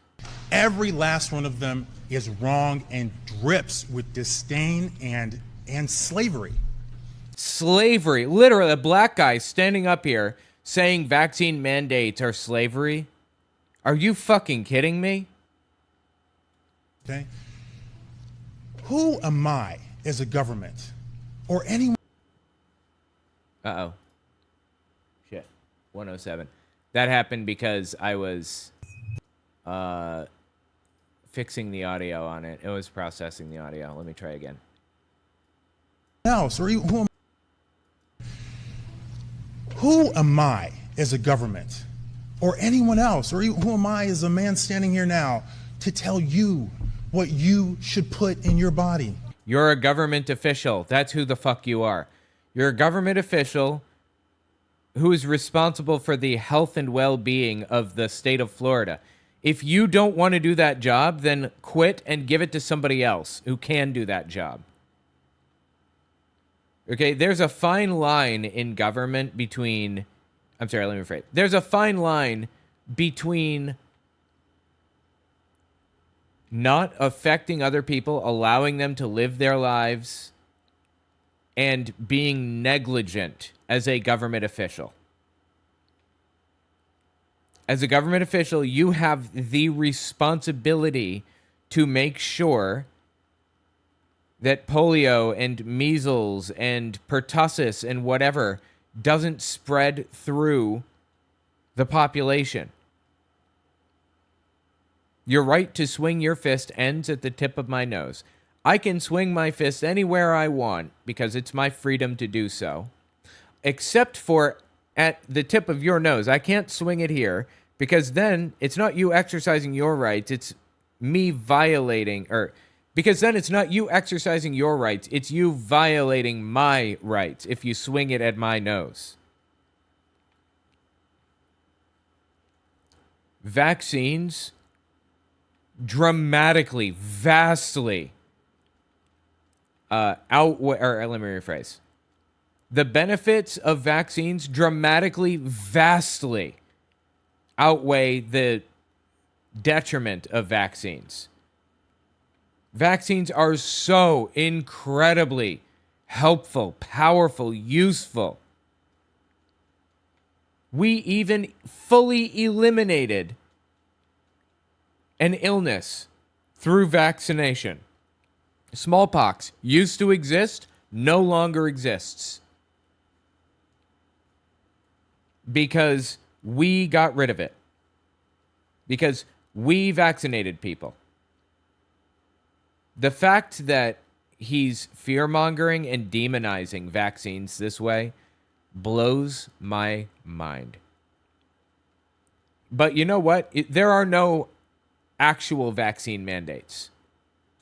If you don't want to get vaccinated, if you don't want your kid to get vaccinated, you don't have to. Homeschooling is an option. It's vaccine mandates for entering public schools. But aside from all of that, it's for people's safety. And it's a good thing. Vaccines are phenomenally good for society. There is no downside to vaccines, genuinely. Who am I to tell you? You're a fucking government official, dumbass. You what your child should put in your body. I don't have that right. Yes, you do, as a government official. Your body is a gift from God. What you put into your body, is because of your relationship with your body and your God. I don't have that right. Government does not have that right. We have a responsibility as a society to protect people to the best of our ability. We must do what we can to make sure that people are safe when they go to school. There is literally no downside to getting people vaccinated. Why the fuck would you not get vaccinated? I want you to believe they have that right. And unfortunately, they've been successful. So anyway, that's Ladapo saying that they want to get rid of vaccine mandates. Here's Ladapo, Surgeon General of Florida, talking to Sherry Tenpenny. If you don't know her, you will in a second. Bear with me. There's something special about people who were willing to stand up for what they believed was right, even when everyone around them was saying otherwise. Talking about during COVID, Sherry Tenpenny is a fucking nutcase. And we'll get to her in a second. Again, the fact that he's saying this, you know what? Let me just give you context for Sherry Tenpenny. She's the woman who said the vaccines were magnetizing people. You stick a key to your forehead and it stays. That's Sherry Tenpenny, who we see on screen here. And Ladapo is saying, so brave. That was so brave of her to talk about keys sticking on foreheads. There's something very special about that. And very special. Yeah. Okay. I can see that. There's also something very inspiring about that. And you're one of those people. People who did that are the reason why there are more people today who are standing up and saying things that aren't fitting in with mainstream narratives. Not fitting in with mainstream narratives. Please get help and get the fuck out of public office.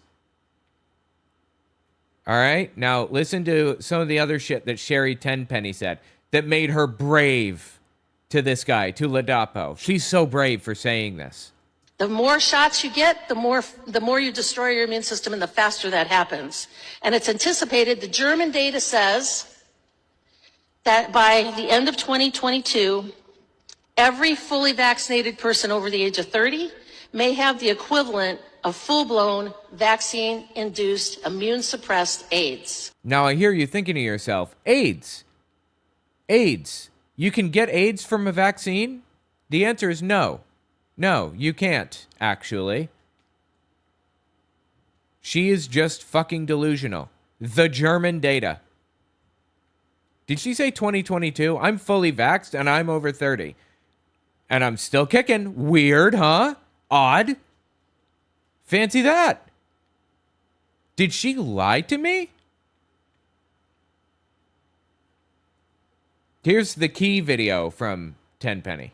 Because right now we're all kind of hypothesizing. I mean, what is it that's actually being transmitted that's causing all of these things? Is it a combination of the protein, which now we're finding has a metal attached to it? I'm sure you've seen the pictures all over the internet. It was all fake. And I can't believe a literal doctor, yes, she is a literal doctor, would fall for that shit. Of people who've had these shots and now they're magnetized. They can put a key on their forehead, it sticks. They can put spoons and forks all over them and they can stick. Nope. Because now we think that there's a metal piece to that. There's been people who've long suspected that... Who's we? You got a mouse in your pocket? There you go, Nerico. I got it. 57, fully vaxxed, HIV negative.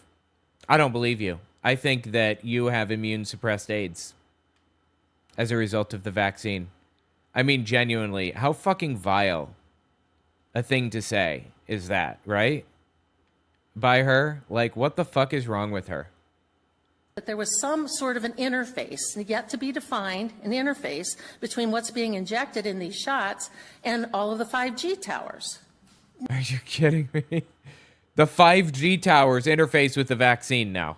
Not proven yet, but we're trying to figure out what is it that's being transmitted to these unvaccinated people that are causing health problems. Literally, nothing was being transmitted through the vaccine. I mean, that shit is fucking wild, dude. Like, wild shit to say that. What is wrong with these people? Seriously. Anyway, that's Ladapo, that's Tenpenny, and that's disturbing as hell. Tell me what you think in the comments. All right, cool. That's probably long enough, I imagine. Sticks and Hexenhammers. Laura Loomer. I'm thinking about watching Flashpoint again. We got another Flashpoint going on here. Let's see here. Is God shaping the nations?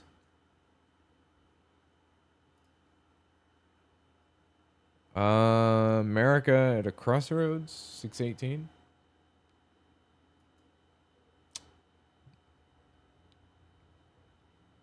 Let's see, this was streamed yesterday.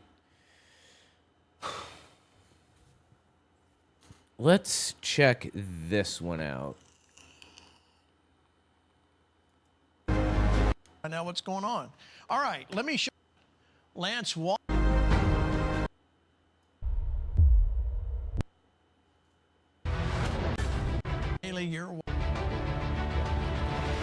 Yeah, so 536. Let me just grab this video real fast. 536. 536.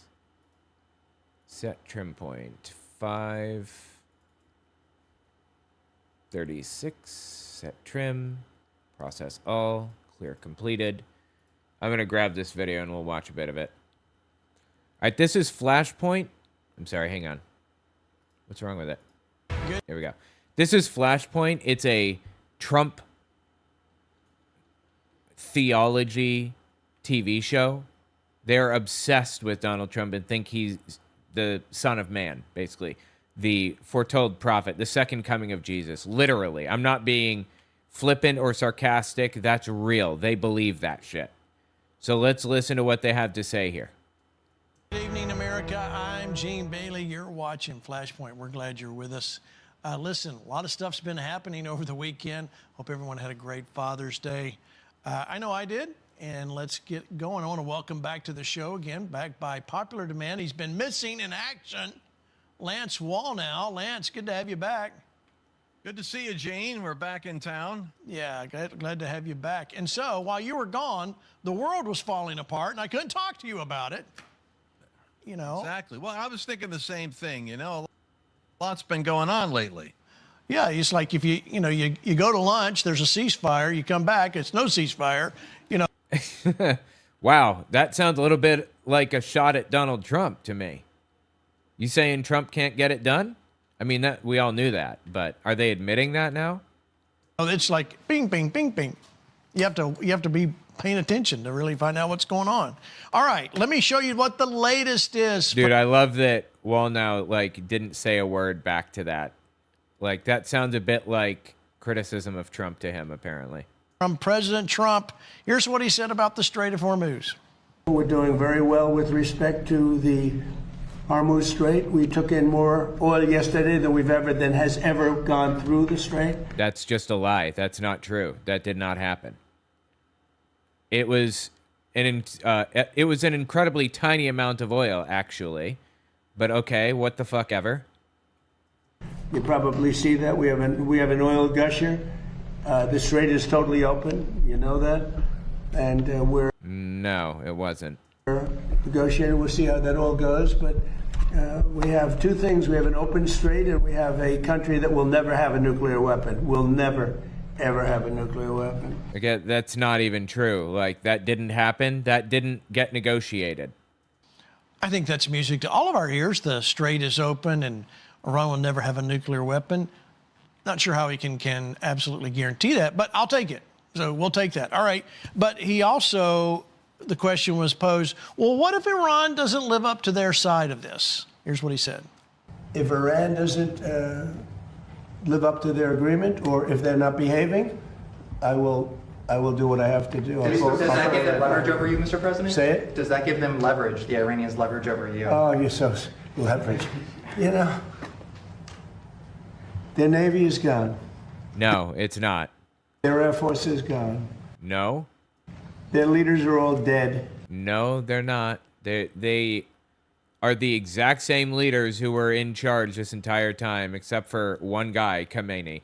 Now his son is in charge. Their whole country's a mess. Their economy is shot. The Times, the fake New York Times said, oh, it's about the same as it was 4 months ago. No. Yes. 4 months ago, they had a Navy, 159 ships to be exact.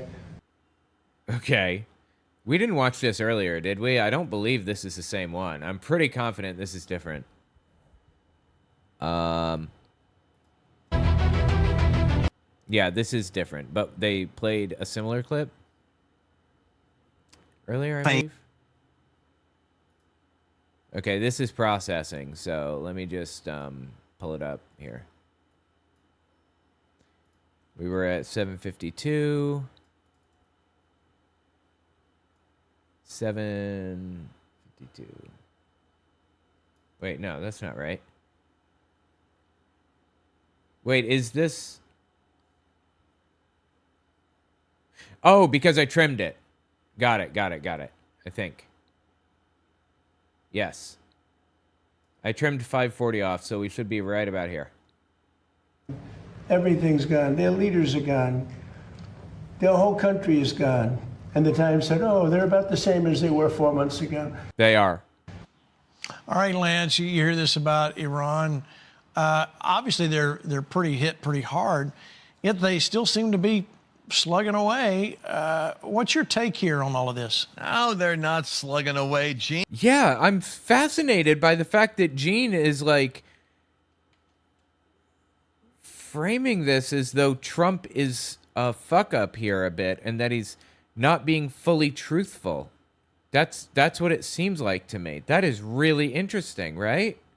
They're completely on the ropes, but the propaganda, they can't say that. So this is where the president is exercising, for him, a high level of restraint right now, because he can't say, listen, this isn't really a surrender. They have lost. They have to give up.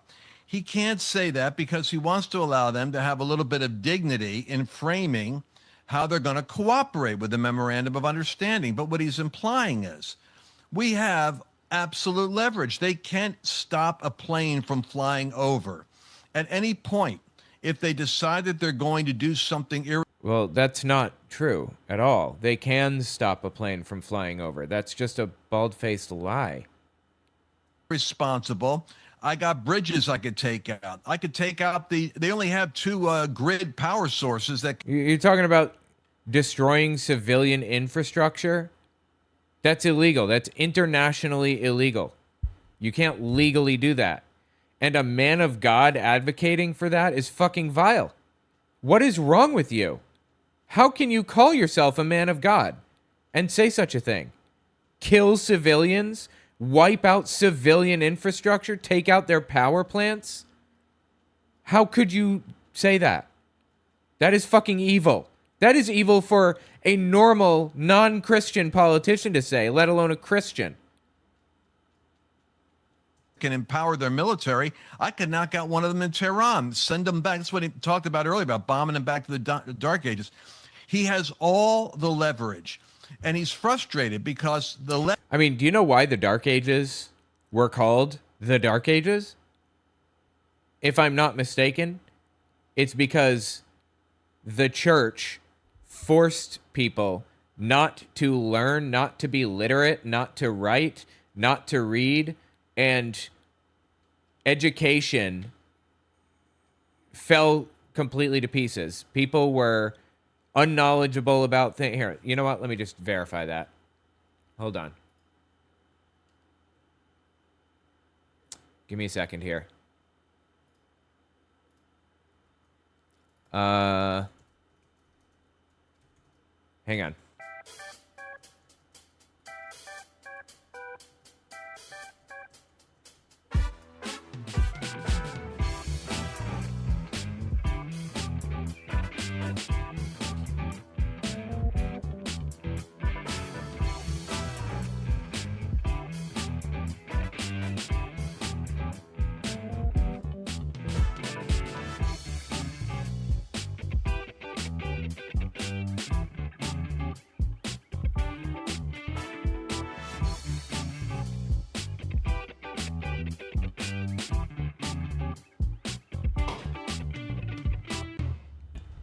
Hang on, I'm just verifying this. I may be incorrect here.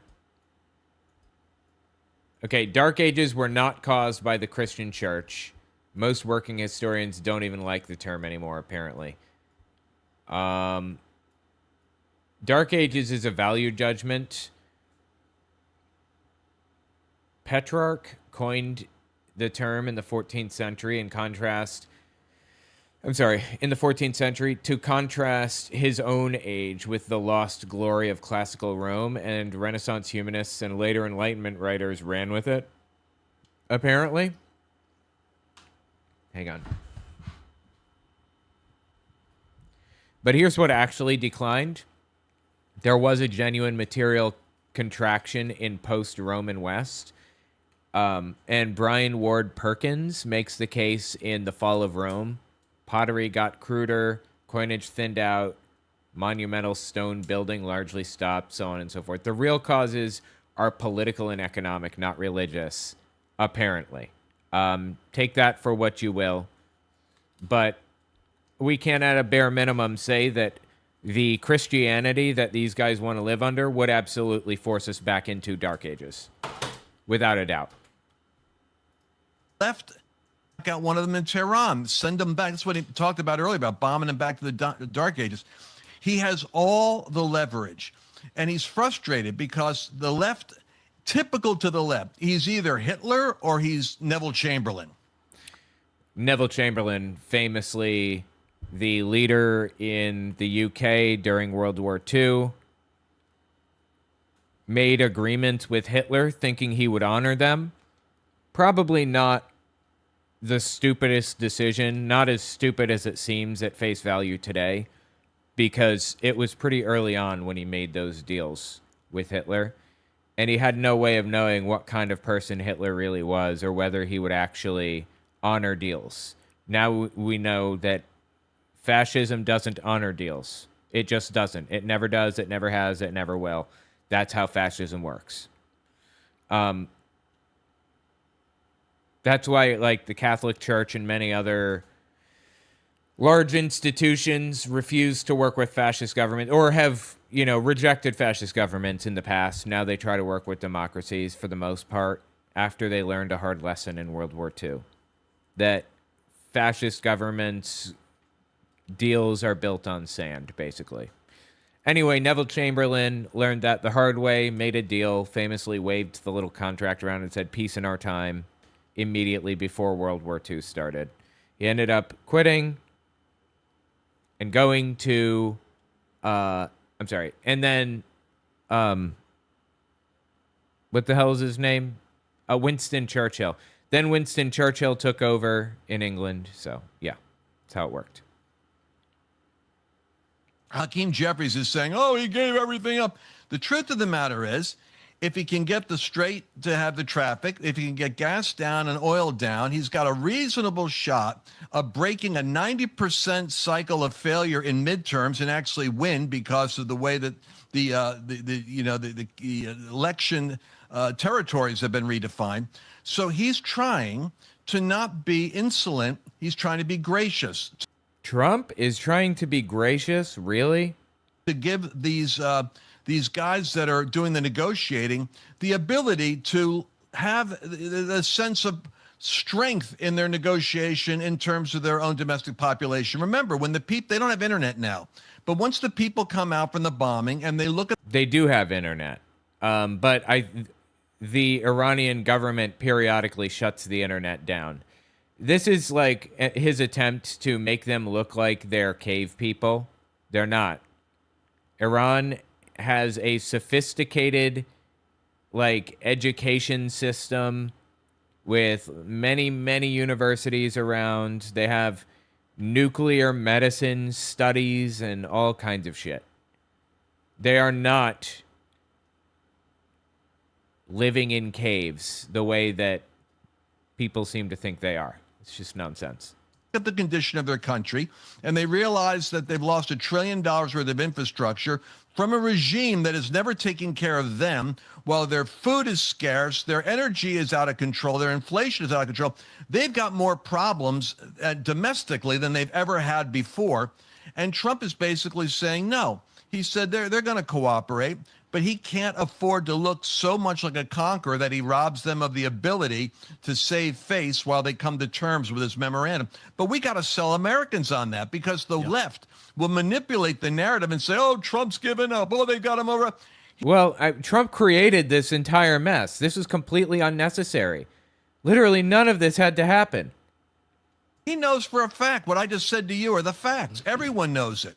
But this is why J.D. Vance just said, if you saw his press conference today, he said, you know, you got to watch the trash talk, because when the president hears you guys sounding like he's weak and he's giving in. Shit, dude. This guy is most definitely taking a shot at Gene Bailey right now, right? That's what's happening, isn't it? That gets him the wrong way. The next thing you know, he comes out on Truth Social and says, hey, you keep on using Hezbollah and they keep on acting up, I'm going to go bomb you again. And so they're trying to tap him down now and say, ease the rhetoric, because they're going to meet the conditions. All right, let's look at J.D. Vance from earlier today. Here he is. Some of the discussion was focused on clarifying the... Wow, dude, that was fascinating. That was a fascinating exchange. He's tearing Gene Bailey a new one for framing it that way. Confusing messaging on the Strait of Hormuz to ensure it will remain open, adding that robust discussions on all elements of the nuclear deal are ongoing. This morning, Vice President J.D. Vance said the U.S. along with Qatar will have some oversight over the unfrozen Iranian funds, and that some could go to purchasing U.S. farm goods. He also made a major announcement on access to Iran's nuclear program. This is probably what we're most excited about as Americans. The Iranians have agreed to invite IAEA inspectors back into their country. You notice the word he used, back into their country? Because they were already in the country. They were already operating there under the nuclear deal, the JCPOA, under Obama's deal. They were already working in Iran until Donald Trump destroyed the deal. And they stopped allowing them in. They left. That shit is so wild, dude. That is a major milestone for the American people, and the first step in permanently denuclearizing or permanently ending a nuclear weapons program in Iran. And that's exactly what we wanted to do. That's exactly what we asked to happen. The Iranians also acknowledged major progress in the talks, adding that a deconfliction cell for Lebanon will be the first real test of the understanding. Israel and Hezbollah did not trade fire on Sunday for the first time since March 2nd, according to the UN. In response, Israel lifted all restrictions for civilians in the northern part of their country. In a call with Fox News on Sunday, President Trump said he was disappointed Israel can't put Hezbollah away. All right, speaking of putting Hezbollah away in the IRGC, I want to go to this next clip because there's things happening at our northern border that I didn't know about. Here's Mark Wayne Mullen, Maria Bartiromo. Watch. Out of Iranian nationals trying to... The Canadians acting up again. Also, that bit about Hezbollah and all of that, that was a problem in the last deal. Donald Trump is not going to get a deal better than Obama's. It's not going to happen. And a better deal would entail getting complete cessation of nuclear proliferation and getting them to agree to stop sponsoring terror movements around the world. Or around the Middle East, at least. Like Hezbollah and the Houthis and stuff. To sneak in through our northern, not southern border, because President Trump's policies have closed the southern border. So our northern border, we've seen our arrests go up daily on Iranian nationals, and we have a good partnership with our Canadian partners that have been able to help apprehend them too. But it's worrisome because the amount of influx we see and the amount of connections we have when we capture the people that they have direct ties to the IRGC, which IRGC is not the regular army of Iran. The IRGC is the true believers of this radical regime. And fortunately, because of our strength zero policies that we have underneath President Trump, we're able to capture the individuals coming across. So do we know if those people... I'm sorry, wait. Is he saying the IRGC, Iranian people, like Iranian military, are coming across the Canadian border? Is that what he just said? I'm sorry. I think I misheard or I misunderstood or something. Policies have closed the southern border. So our northern border, we've seen our arrests go up daily on Iranian nationals, and we have a good partnership with our Canadian partners that have been able to help apprehend them too. But it's worrisome because the amount of influx we see and the amount of connections we have when we capture the people that they have direct ties to the IRGC, which IRGC is not. Bro, what? He is unironically saying Iran is sending people over the border of Canada, the Canadian fucking border, to attack Americans. You cannot be real with this shit, dude. Please. This is insane.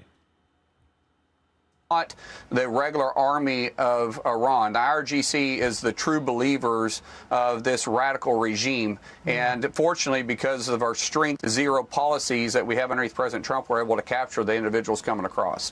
So do we know if those people trying to come through the U.S.'s northern border are being directed by the IRGC, or are they people fleeing from Iran? Are they refugees fleeing from Iran? First of all, no, they're not. That's not how this works. Why the fuck would they flee to Canada and then the United States? Are you kidding me with this? And second, yeah, maybe they are refugees, but they're not fleeing Iran, going overseas to Canada to get into the United States. Like, really think about what you're implying here. And second, no, the IRGC is not fucking sending people to the United States to sabotage shit. Really. Absolutely fucking wild thing to say. Most of the individuals have ties directly to the IRGC. Wow. Listen, it's hard to get out of the country of Iran unless you have a path to do so. We're also seeing this with the games they're playing with FIFA. You know, we're still hosting the World Cup, and Iran has a team that's playing. And in fact, this is a crazy fucking clip, dude. I need to grab this. Hold on, let me get this. Wow, that's wild. Looks like it's already highlighted by my analysis tool. Hold on. I just want to right here.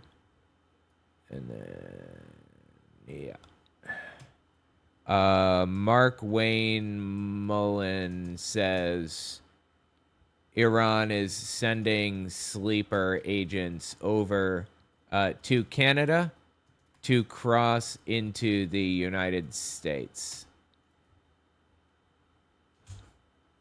That shit was wild, dude.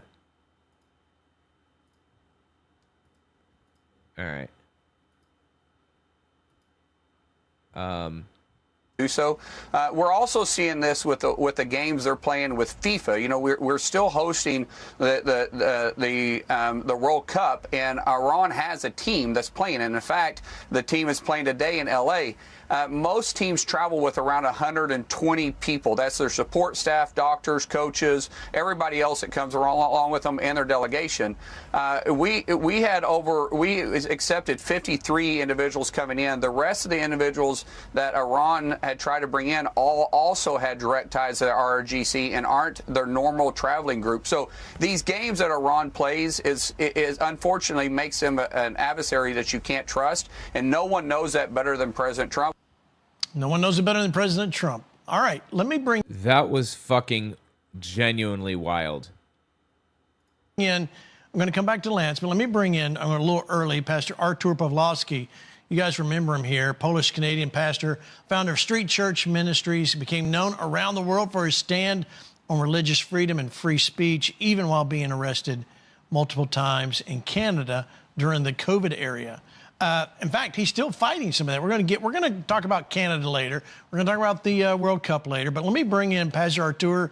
Welcome back to Flashpoint. I want to get your unique perspective on this whole Iran situation? Do you see this as a good thing? Where do you? I just want to hear your perspective on all of it. First of all, thank you so much for having me back. And Lance is absolutely right. What we are hearing right now, especially from the mainstream, in quote, it's propaganda. And you got to remember, I grew up behind the Iron Curtain. I know their tactics. I know their propaganda. And when I tune in... Wait, you grew up behind the Iron Curtain. So he grew up in Russia, or in the Soviet Union anyway. And you know their propaganda, but they don't exist anymore. And the closest equivalent, Russia, you support nowadays. So I'm completely lost. Like, what are you even talking about? When I want to listen to what they're saying is like copy paste that I remember growing up. I believe that President Donald Trump is doing the right thing. I think he's playing chess. I think he's doing a great job. He's playing chess. Sometimes you have to, during the negotiations, you have to be tactical, you have to be strategic, and I believe that's exactly what he's doing. But I want to just say, what the mainstream media is trying to accomplish, well, either, in one hand, they want to bring fear, because if the nation, if the society is terrified, well, that society, that group of people is easily controlled. You can control people with fear, and I don't have to tell you that. We just witnessed this in the past. That's literally what these people are doing, controlling people with fear. Few years. Fear is a great weapon. Yeah, obviously. And if it comes to people coming from the northern border, I have been yelling and screaming about this forever. You not only have the problem with the Iranians, you've got problem with terrorists crossing the border freely. And it's just not few of them. It's thousands of them. Plus, you have to keep in mind, you've got about 500,000 Chinese soldiers that are being trained on Canadian soil. And I mean, we have them being trained in Alberta, where I am. Alberta is north of Montana, so there are troops here. Also, to add to this craziness is the fentanyl and the attack on the American people, especially the youth, that comes from British Columbia, from Vancouver ports that are not even checked. 96% of the ships that are coming to Canadian soil are not even checked. So you are on the... So you think that they're hiding Iranian military in ships coming to Canada? Their attack. You have to understand, right. America is under attack. You're not dealing with immigration. And I said this many times. Pay attention to the northern border. I know you have a problem with the southern border, but I think you spend too much time monitoring that problem where the bigger one is brewing. These people are idiots. Right here. So this is betrayal. I don't remember having... I don't remember ever that is being done to the American people and to the government of the United States of America, the betrayal of the Canadian government that is very hostile. And I see this hostility towards the American people everywhere. Our ministry is right outside American consulate. So our church is stationed right next to the American consulate in front of the City Hall in Calgary. And I'm telling you, we have Canadian flag and we have American flag. American flag on a regular basis is under attack. People are coming and attacking our ministry for having an American flag. Yeah, totally. People are attacking your ministry because it has an American flag outside. Absolutely. I believe it without question. That makes complete sense. Tells you everything. Why? Because of the propaganda, because of the mainstream media and the government of Canada, their narration towards United States, Americans, and of course, Donald J. Trump. So that tells you everything. When a good man is doing something good and the evil people are panicking and slandering and gossiping and attacking and lying, you know that person is doing a great job. Okay, yeah. When people are attacking others, you know that the ones who are being attacked are doing a good job. Totally. And that's why we know that the Nazis were doing a great job in World War II, right? Because they were being attacked, because people were complaining about them. This is like when Elon Musk recently said something like, if there's one thing I've learned about video games, it's that if you're encountering enemies, you're going the right way. And it's like, no, maybe you're just an evil human being. Like, maybe you're encountering opposition because you're doing evil shit. You ever consider that possibility? Of course he has. Elon Musk knows what he's doing, in my opinion, and knows it's evil and is doing it anyway because he wants to be evil. It seems to me. Well, because he wants to be a racist piece of shit. And that's evil in my mind. All right, Lance, I get your comment here. I played those 2 videos, and we talked about the northern border. What do you see is happening next? Well, first of all, I'm kind of like, I'm thinking about maybe President Trump did endear Canada to him when he said you should be the 51st state. That might have been a national insult to a lot of Canadians. But, the thing about this is I didn't know about the 500,000 Chinese being on the north in Canada. First of all, I don't think China's going to try to invade the United States, but no, none of these people are trying to invade the U.S. That's fucking absurd. You know what 9/11 taught the world? That attacking somebody unprovoked ends very badly. And, you could argue that maybe the United States, all right, let me rephrase. You could argue that Osama bin Laden didn't feel like it was unprovoked. His attack on the United States. He didn't feel like that was unprovoked. But to the rest of the world, it certainly looked unprovoked. And when that happens, it ends badly. Every single time. They're not going to attack the United States. They're just not. It would be the most foolish shit imaginable. Tells you that Canada has become such a socialist hornet's nest that the media, the left, has really taken over. I mean, they're the first place that is close to home that started to criminalize preaching the gospel. That's right. So they're off their rocker, but they're also out of step. Europe is actually moving more to the right. South America is having a remarkable resurgence of conservative populist nationalism moving to the right ever since we cut off U.S. aid, which is messing with their elections. Now we're finding a lot of great conservative friends of America are coming to power. So Canada's just, frankly, they're just behind the times. And I'm not worried about them. The Iranian I think it's Iranian, but okay. Revolutionary Guard trying to come in from Canada is a problem. But no, it's not, because that's not fucking happening. Jesus Christ, please get help, people. By the way, I just ran a test of a new TTS system that just came out like last month. Let's see how it sounds. The records from those years are full of silences, a deliberate quiet of people who chose to look away. Not great, right? The records from those years are full of silences, a deliberate quiet of people who chose to look away. Yeah, not great. I think I can improve on it, probably, though.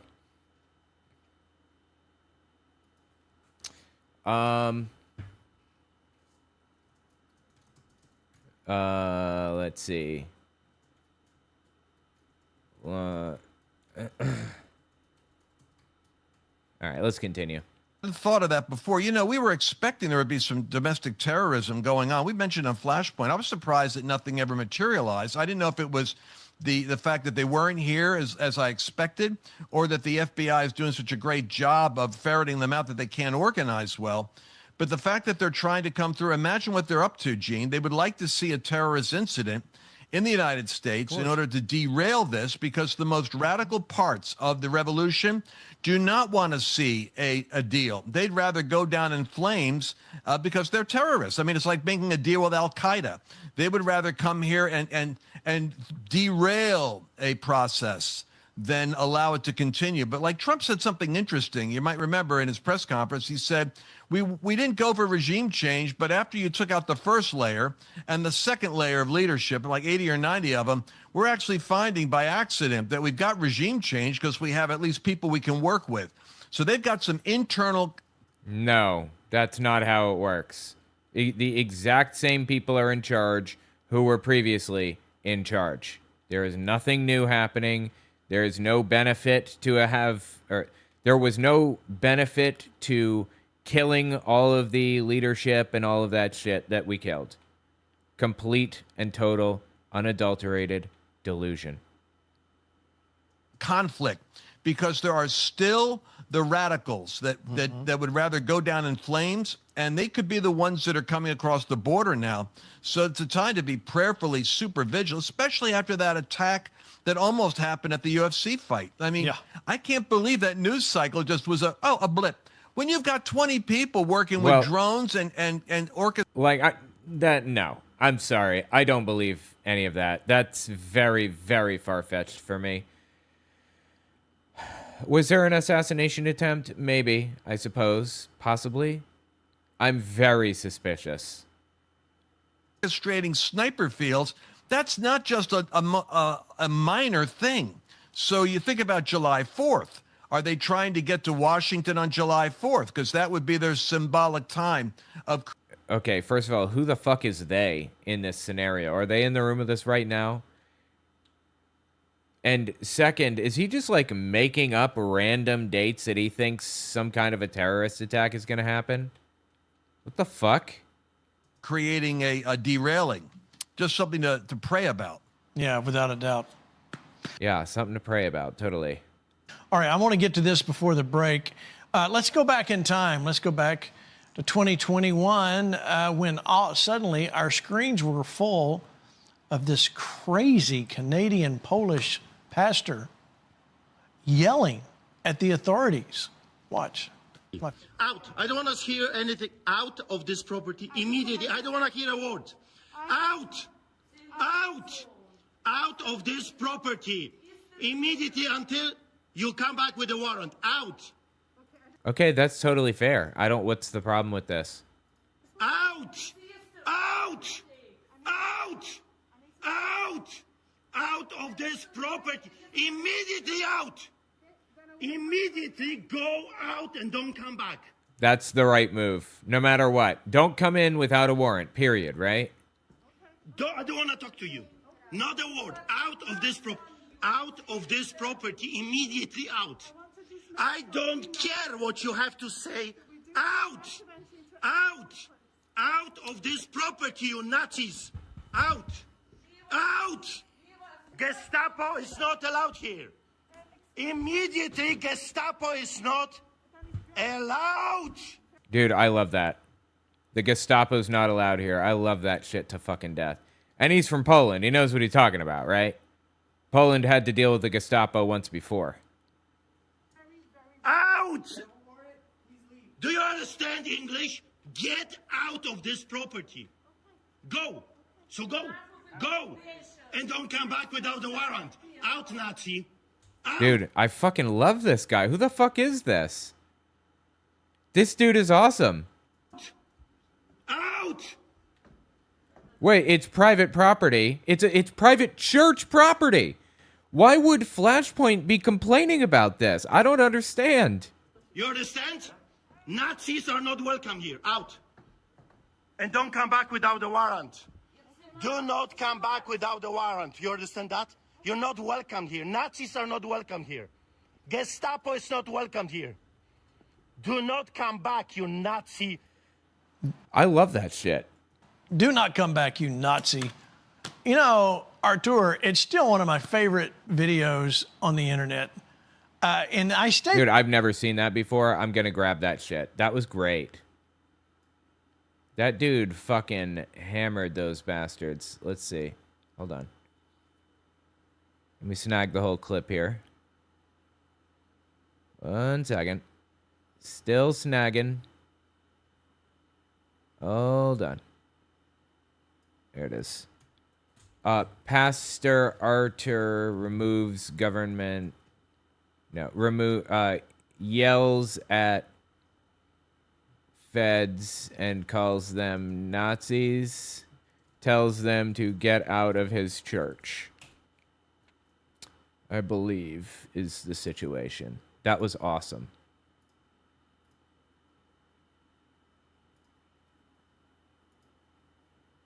It's still one of my favorite videos on the internet. And I stayed with that whole time. You know, we could have gotten out earlier. But you were persistent, you stood up, and I think you brought a lot of hope to those of us here in America who were Christians at the time who weren't. Wait. I'm sorry. Just to try to understand the context on this, were those just regular government health officials that were asking questions, or were they ICE? Because they looked like ICE at first. Let's see how Voxtril sounds now. The cathedral bells had not rung in weeks, and the square below stood That's fucking terrible. empty in the gray afternoon. Itself had become a kind of risk. A boy crossed the cobblestones with a loaf of bread held tight against his coat, glancing once at the shuttered windows. Okay, that's bad. Cathedral bells had not rung in weeks, and the square below stood empty in the gray afternoon light. Uh-oh, we got a bunch of gibberish and wandering. We just have to change the temperature on this probably to fix that. Those who remembered the old procession. Cathedral bells had not rung in weeks, and the square below stood empty in the gray afternoon light. Those who remembered the old processions said nothing now, for memory itself had become a kind of risk. A boy crossed the cobblestone. Okay, that's weird. Lots of gibberish in there. Willing to stand up. But that wasn't, before you comment, let me show you. That was April 3rd, but let's go to a month later, May 8th, and this happens. Watch. Hello, sir. Gangsters are here. So, as per the injunction that was served on... Okay, now let me just understand the situation here.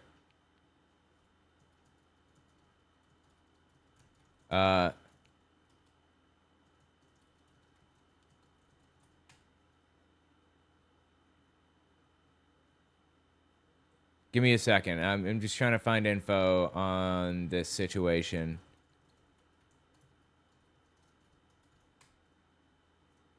Hold on.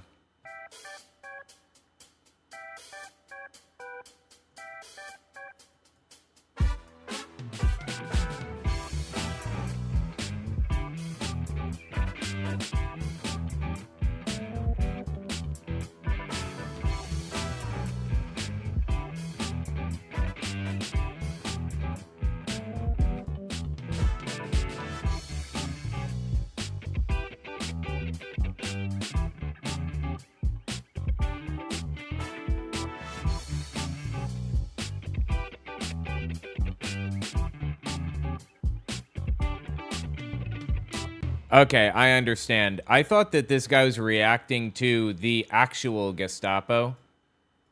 This was over COVID.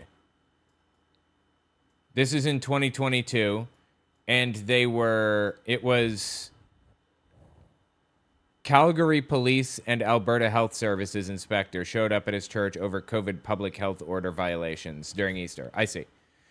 So he was actually putting people in danger by refusing to cooperate with very basic health requirements. Like, at no point did anybody ever require churches to shut down during COVID. That never happened.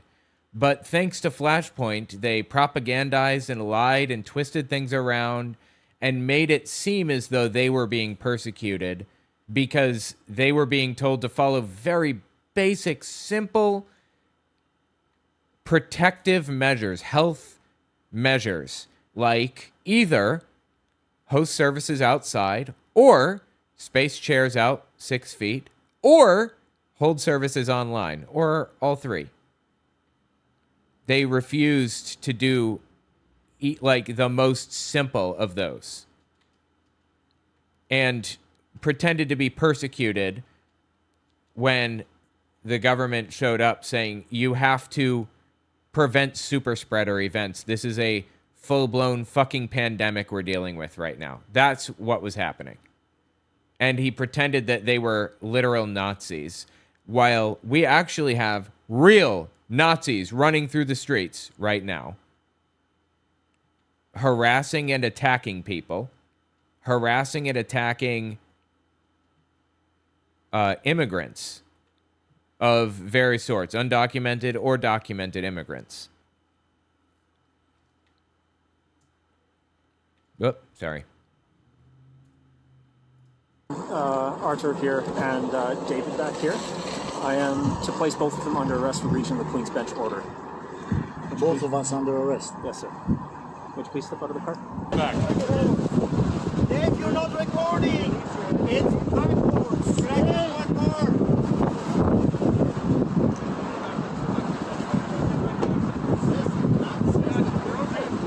more. Okay, and he was arrested on a bench warrant. I believe a bench warrant happens when the person is told to show up to court and they refuse. They just don't show up to the courthouse.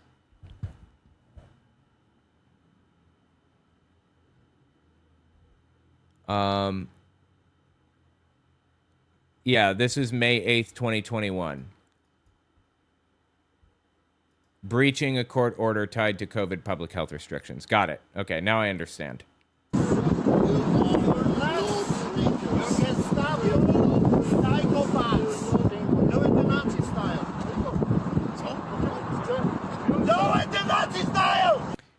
Oh my God, dude. They have no right to enter his church unless they have a warrant. Absolutely fair. But they arrested him outside of the church now because he was violating court orders. That's pretty straightforward.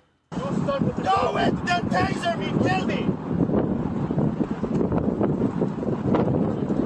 Hey, what happened to respecting police? What happened to law and order? What happened to all that stuff? That just go right out the window when it affects you?